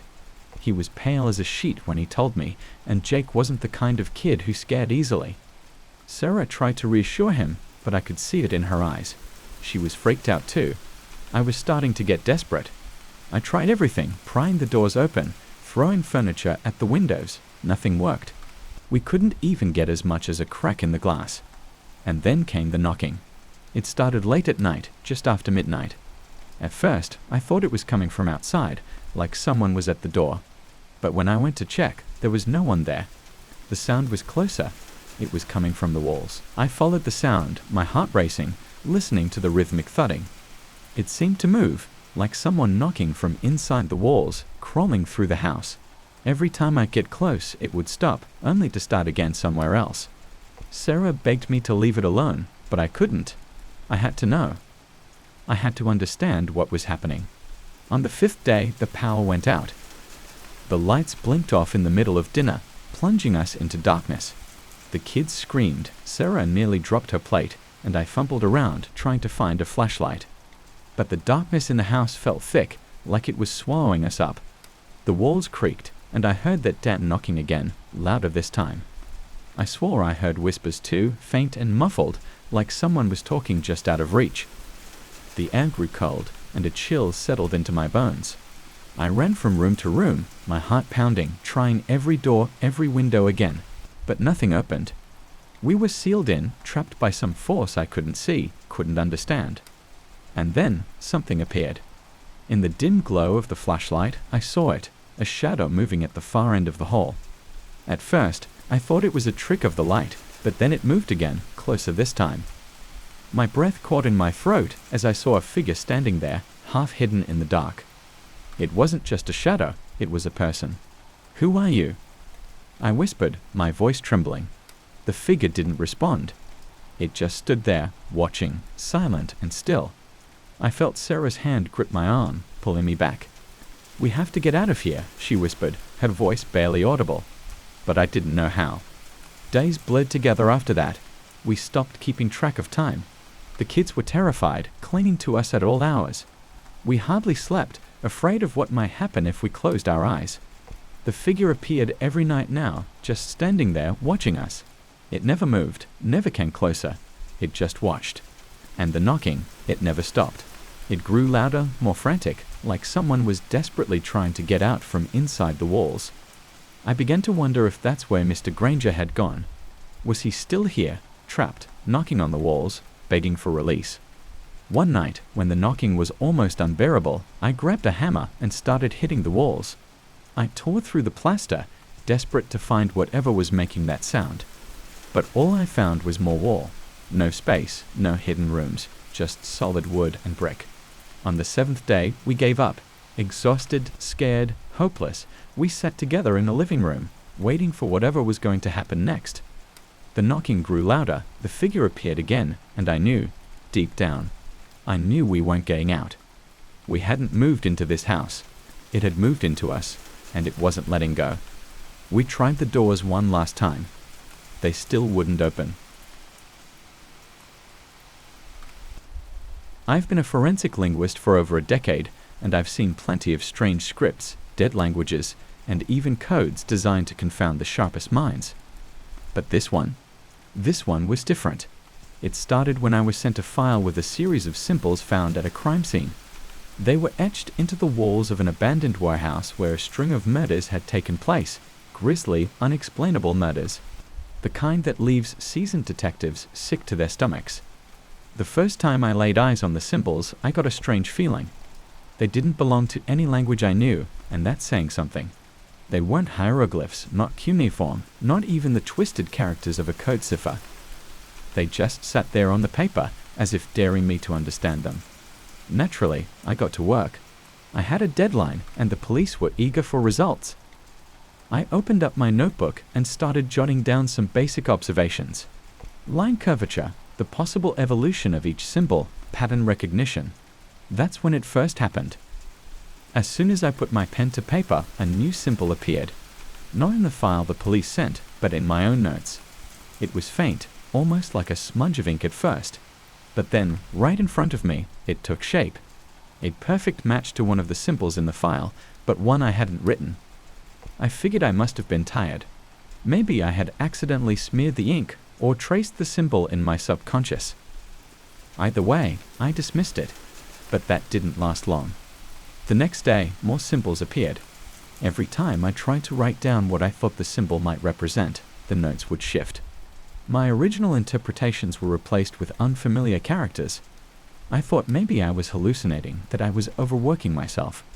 But when I rubbed my eyes, blinked, and stared down again, the symbols were still there, each new one more complex than the last. I showed my notes to a colleague, expecting them to laugh it off, but they couldn't see anything strange. Just looks like your typical scribbles, they said, handing the notebook back to me with a shrug. But when I looked at the pages, there it was.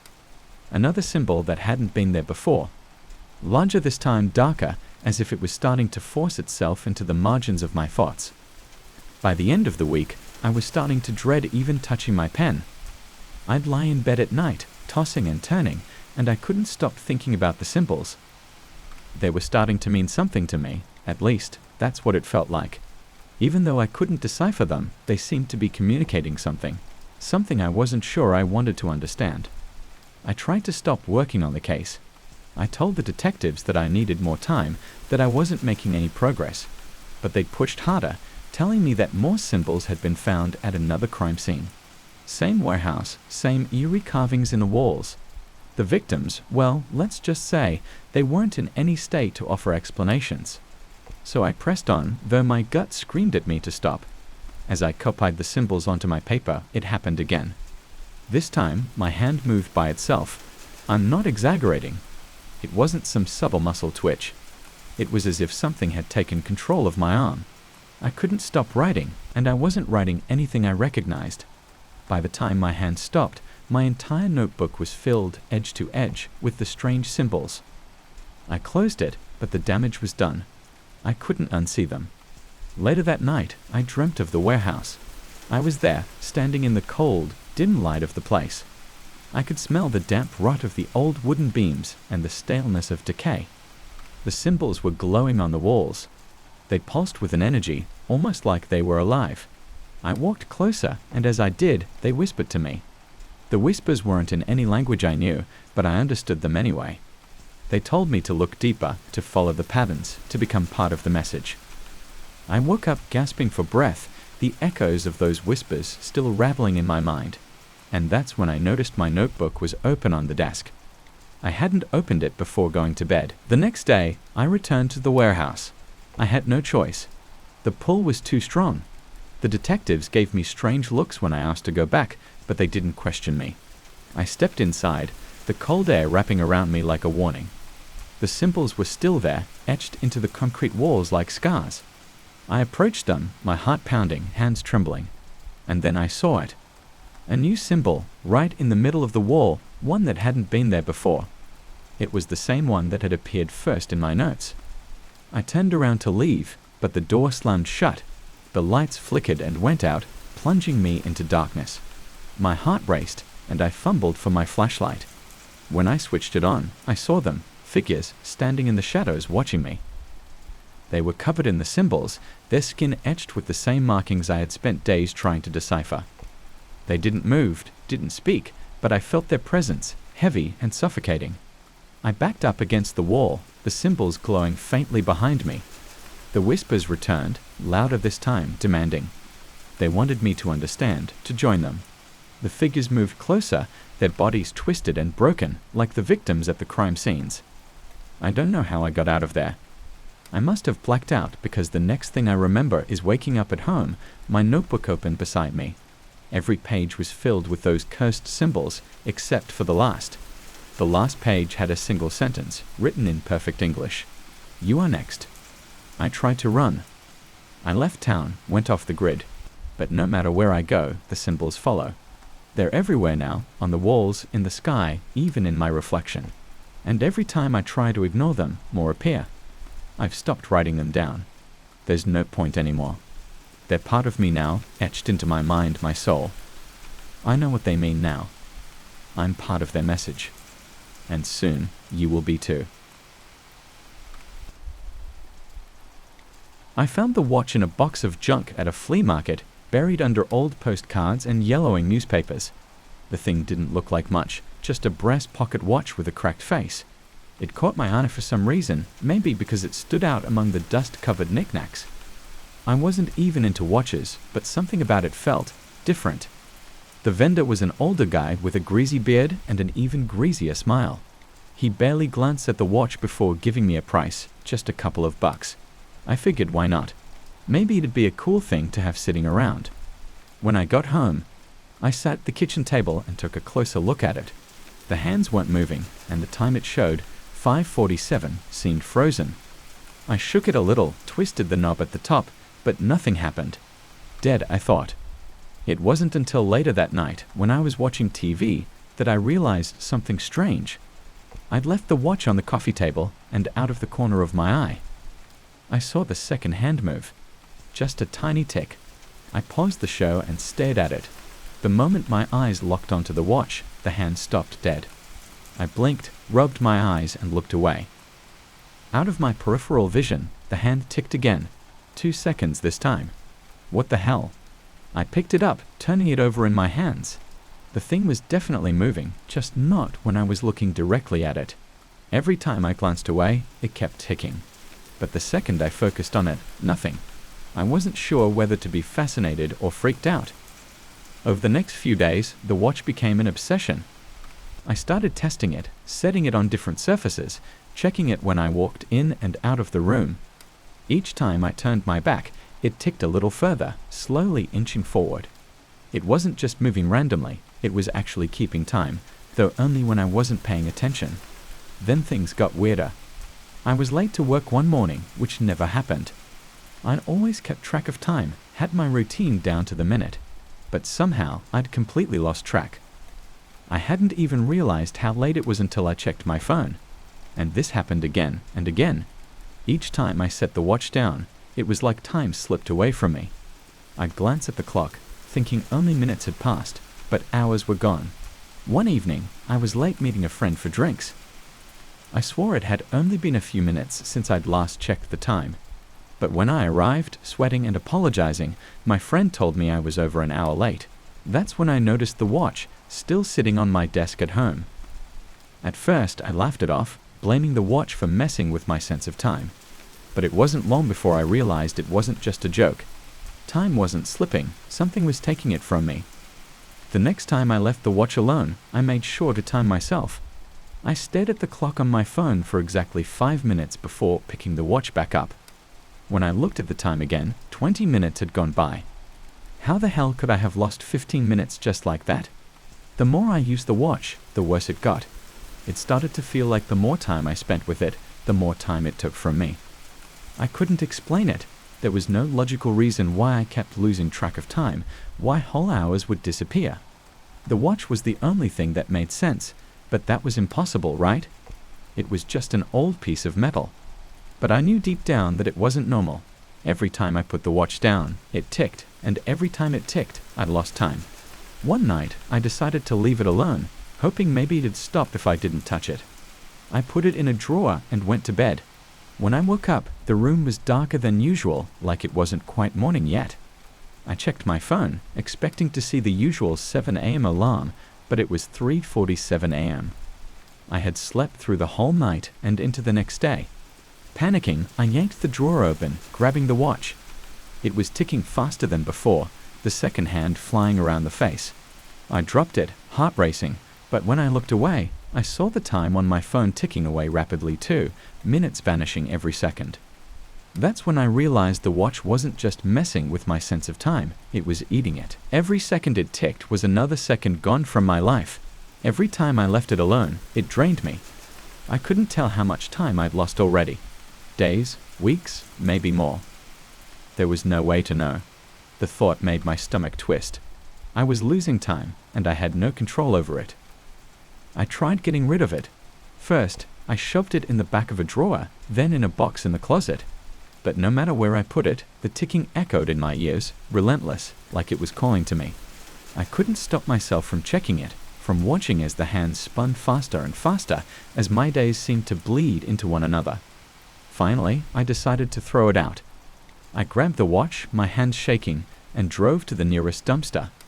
I tossed it in, and for a moment I felt relief, like I could breathe again. I went home, exhausted but hopeful that I'd finally be free of it. The next morning, I woke up and checked my phone. 5:47 a.m. The same time that had been frozen on the watch. I bolted upright, scanning the room. There, on the nightstand, was the watch, its hands still spinning, ticking away the seconds I had left. I hadn't brought it back. I knew that for sure. I wanted to scream, to throw it out again, but I knew it wouldn't matter. No matter what I did, it would find me. The watch wanted something from me, something I couldn't give. I tried avoiding it, ignoring it, but the longer I stayed away, the more time I lost. The days blended together, and I couldn't tell if I was asleep or awake. My friends stopped calling. Work became a blur. Everything I did felt like it was happening in fast forward, except I was standing still. One night, I woke up and the watch was on my chest, ticking so loudly I thought my heart would burst. I couldn't breathe, couldn't move, just watched as the hands spun wildly, faster and faster, eating away at the last minutes of my life. I don't know how much time I have left now. Maybe none. Maybe the watch has already taken everything from me. But I can't stop staring at it. Tick, tick, tick.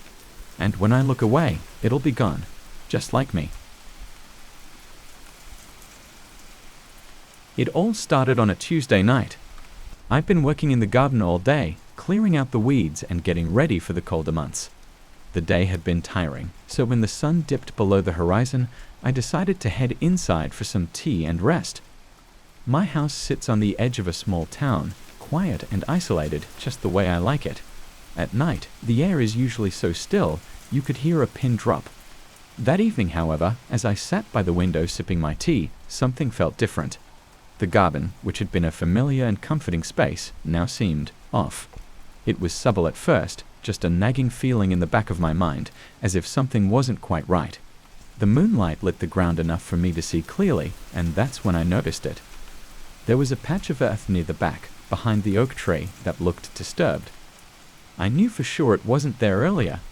The soil was darker, almost like a shadow, and it appeared freshly dug, though I hadn't touched that part of the yard. Intrigued, I grabbed a flashlight and slipped on my boots.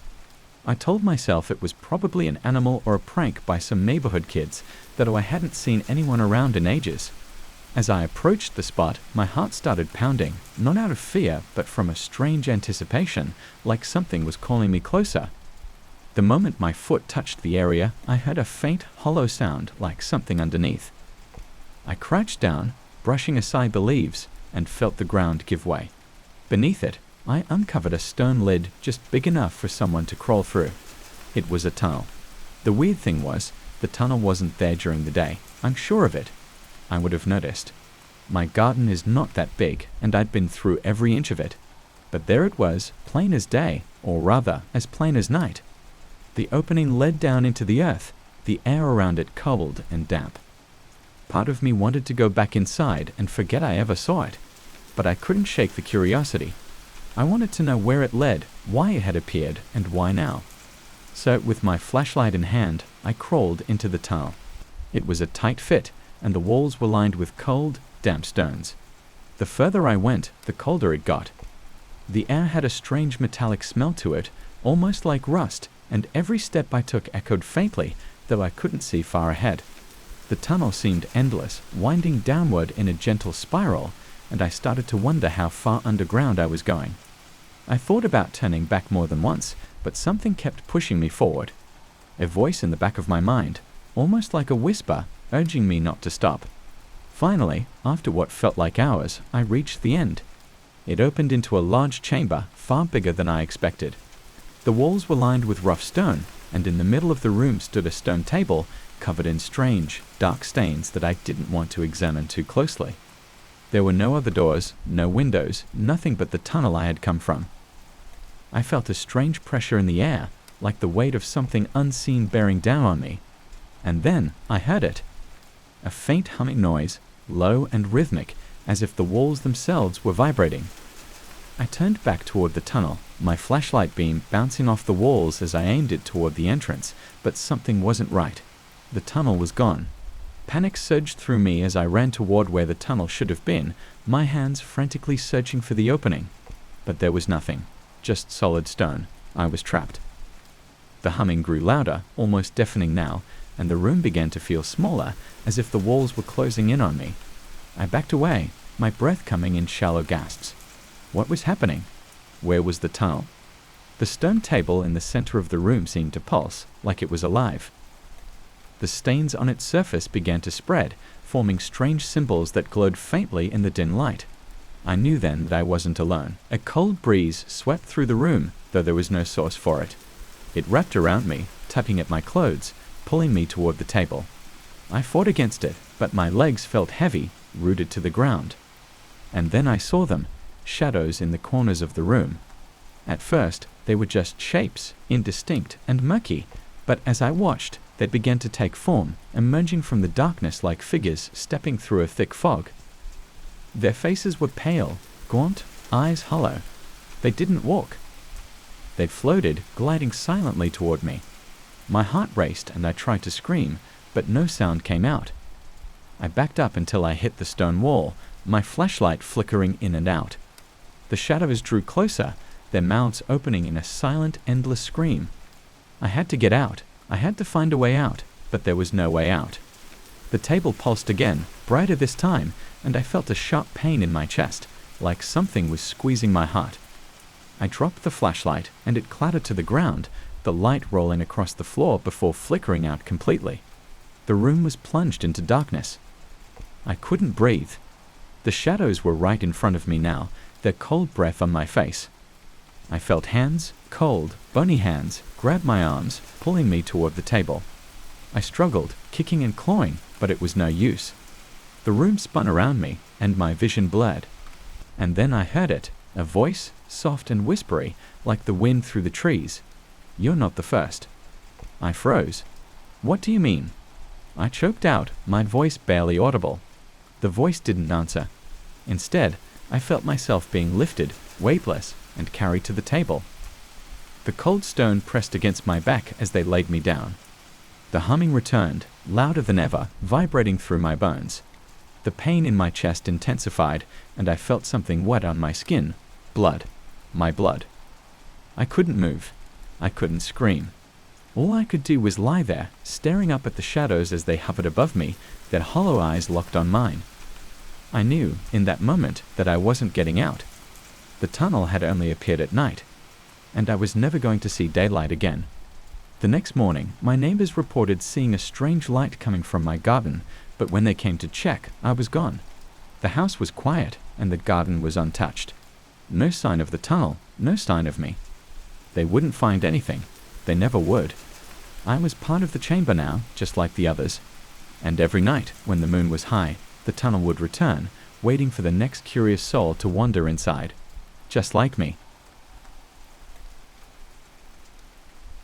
It all started with a call from a small coastal village I'd never heard of. As a professional seafood taster, I get odd requests every now and then, but this one was different. The man on the other end had a strange, almost desperate tone in his voice. He told me they had caught a fish no one could identify. Said it looked different from anything they had ever pulled from the water, and asked if I could come taste it. I'd spent years tasting fish from all over the world, and I prided myself on my ability to tell where something came from just by a single bite. But this sounded like something unique, and I couldn't resist the curiosity. So I packed up my kit and headed down the coast to this remote village. When I arrived, the place was eerily quiet. The air was thick with mist, and the few villagers I passed gave me looks that made me uneasy. They avoided eye contact, muttering under their breaths. But I wasn't here for the people, I was here for the fish. The man who had called me Jonah met me at the docks. He was a wiry old fisherman with skin like dried leather and eyes that looked like they had seen too much. He didn't say much, just led me to the boat where the catch was stored. There on the deck was a crate covered with a tarp. I could already smell something odd, a scent I couldn't place, but it tugged at something in my mind. Jonah lifted the tarp, and there it was. The fish was massive, nearly 5 feet long, with shimmering scales that seemed to shift color depending on how the light hit them. Its eyes were milky white, and its gills flared open like it was gasping for breath, even though it had been dead for who knows how long. What is it?" I asked, my voice low. Jonah just shook his head. "No one knows. We've never seen anything like it." I knelt down to get a closer look, and that's when the smell hit me. It was strange, not fishy like you'd expect, but something else. It smelled familiar. And that's when it clicked. It smelled exactly like the old wooden cabin my family used to visit when I was a kid. That cabin was where I first tasted seafood, cooked over a fire, with the ocean breeze filling the air. It was my earliest memory of food of home. I jerked back, confused. How could a fish smell like that? I looked at Jonah, but he didn't seem to notice anything strange. Just stood there waiting. "I'll need to prepare it," I said, my voice a little shaky. "I have to taste it." Jonah nodded and led me to a small kitchen near the docks. The villagers had set it up for me, and as I laid the fish out on the counter, I couldn't shake the unsettling feeling growing inside me. I started to cut into the fish, its flesh tender but dense, unlike anything I'd ever worked with before. The scent grew stronger, wrapping around me, filling the room. It wasn't just the smell of that cabin anymore. It was like the air itself was heavy with nostalgia, with memories I hadn't thought about in years. I cooked the fish simply, salt, pepper, a bit of oil in a pan. As the fillet sizzled, the smell intensified, and my heart began to race. It was as if I could feel the memories rising inside me, not just the cabin now, but every moment of my childhood, every happy time spent by the sea, every meal shared with family. I was lost in it, drowning in a wave of emotions that I couldn't control. When the fish was done, I plated it and sat down at the small wooden table. My hands were shaking as I lifted the fork. I took a bite, and everything changed. The taste wasn't like anything I had ever experienced. It was perfect beyond perfect. The flavors were deep and rich, yet delicate, like the sea itself had been captured on the plate. But more than that, as I chewed, my mind was flooded with memories, only these weren't mine. I saw faces I didn't recognize, places I had never been, and voices echoed in my head, speaking in languages I didn't understand. The room spun around me, and I dropped the fork. I stumbled back, clutching the edge of the table. The fish on the plate seemed to pulse, its flesh darkening, almost rotting before my eyes. The smell shifted, no longer comforting but sickly, like decaying seaweed and something far worse beneath it. I tried to catch my breath, but the memories wouldn't stop. They weren't mine. They belonged to the fish, to whatever it had been, whatever life it had lived in the dark depths of the ocean. I saw creatures, monstrous and ancient, rising from the deep, their eyes glowing with malevolent hunger. I felt the cold, crushing weight of the sea, suffocating, pulling me down into the abyss. I ran out of the kitchen, barely able to stand. Jonah was outside, waiting, his face grim. "You tasted it, didn't you?" he asked, his voice low. I nodded, my throat too tight to speak. "I told you we didn't know what it was," he muttered, lighting a cigarette with shaking hands. "The others who tasted it, they didn't make it, said it did something to them, changed them." I stared at him, my heart pounding. "What do you mean?" Jonah didn't answer, just flicked his cigarette into the water and walked away. The other villagers were watching now, whispering among themselves, their faces pale. I went back to the small room they had given me, trying to push the memories, the images, out of my mind. But they wouldn't leave. Every time I closed my eyes, I saw the creatures, felt the cold water filling my lungs. And the smell of that fish, it was everywhere now. No matter how much I scrubbed my hands, no matter how many showers I took, it lingered, wrapping around me like a shroud. Over the next few days, I tried to leave, But every time I packed my things, something stopped me. It was like the village itself wouldn't let me go. The villagers avoided me, but I caught them watching, whispering. Jonah wouldn't talk to me anymore, just stared at me with those haunted eyes. And the worst part, I couldn't stop thinking about the fish. I wanted more. I needed more. The taste haunted me, gnawing at my insides. It was like an addiction, a hunger I couldn't satisfy. On the 5th night, I woke up in a cold sweat, the smell of the fish filling my room again. I couldn't take it anymore. I went back to the kitchen, found the remaining fillet in the fridge and cooked it. The scent exploded, overwhelming, dragging me deeper into those memories, those visions. I ate the fish, every last bite, and as I did, the room around me faded. I was no longer in the village. I was deep underwater, in the dark, cold depths where no light could reach. I saw them, the creatures from the fish's memories, ancient and terrible. They were waiting for me. And then I felt it. The water rising around me, filling my lungs, pulling me down into the abyss. I was drowning, but there was no escape. The last thing I heard was the sound of the sea calling my name. I still remember the day the package arrived, sitting on my doorstep like it had always been meant for me. There was no return address, no name. Just a plain brown box with my house number scrawled in dark ink. I wasn't expecting anything, so I assumed it was a mistake at first. But something about it felt intentional, like it was meant to be in my hands. I opened the box slowly, unsure of what to expect, and inside was an old video camera. The kind from the early 2000s, bulky, with that classic flip-out screen. I hadn't seen one of these in years, so it struck me as odd. No note, no explanation, just the camera. I figured someone might have been cleaning out their attic and left it for me by accident. I mean, I don't really know my neighbors that well. They could have just gotten the house number wrong. Still, curiosity got the better of me, and I decided to check if there was anything on the camera. Flipping open the screen, I saw the battery was dead. I had to rummage through my junk drawer to find the right cable, but after a little while, I managed to get it plugged in and charging. As it powered on, the camera immediately flicked to life, showing the typical grainy quality I remembered from old home videos. But there was something strange. The memory card had a single video on it, already labeled first.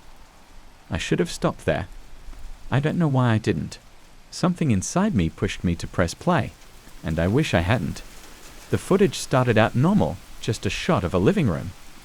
A living room that wasn't mine, I thought at first.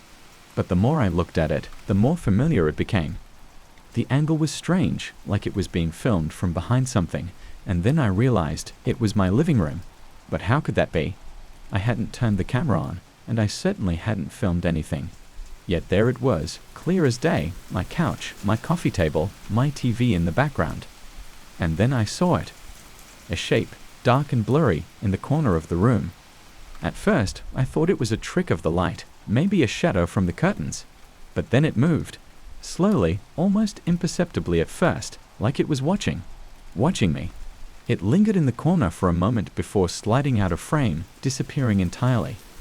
I paused the video and stared at the screen, trying to figure out what I'd just seen. There was no way that was real, right? Maybe the camera was malfunctioning or had some kind of glitch.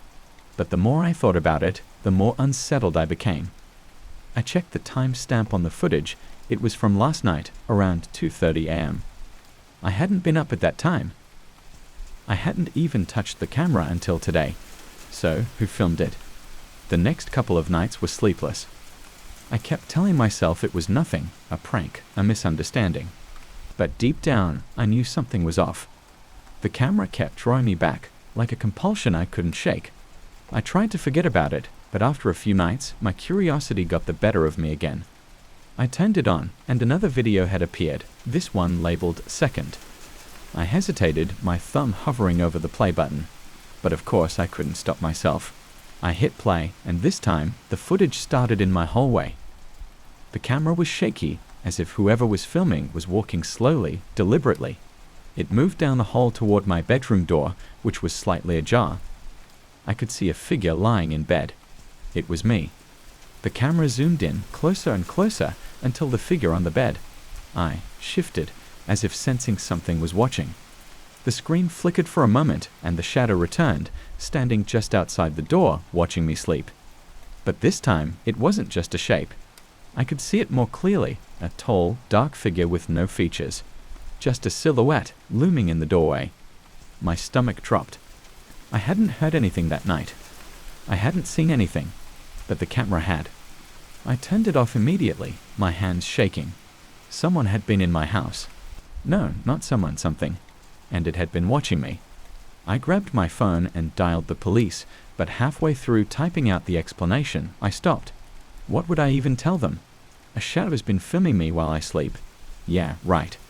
Instead, I checked every window, every door, locked them tight, and barricaded myself in my room that night. But sleep was impossible. Every creak of the house sent my heart racing. I kept glancing at the camera on my nightstand, wondering if another video would show up.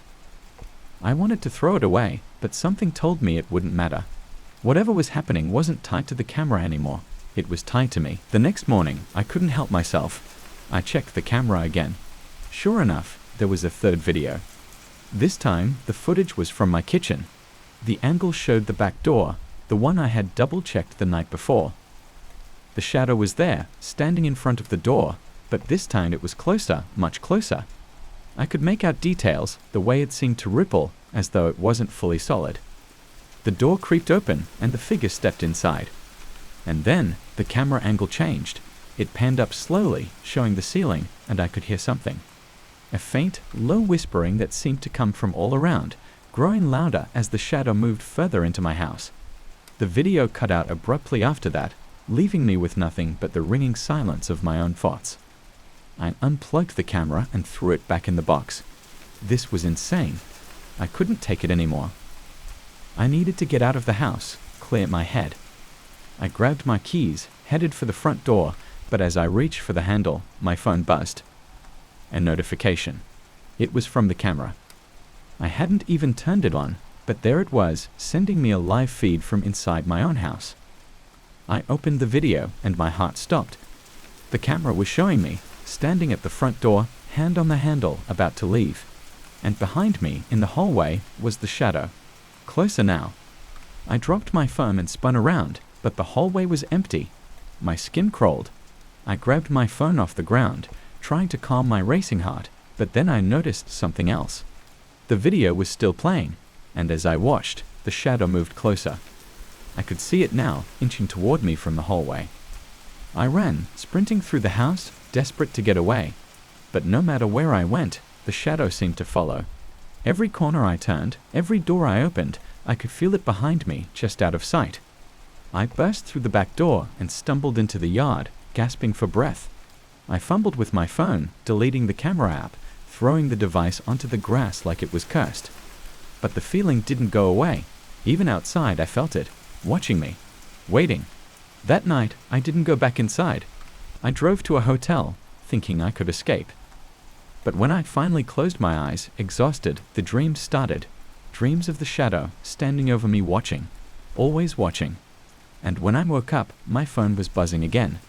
A new notification. From the camera.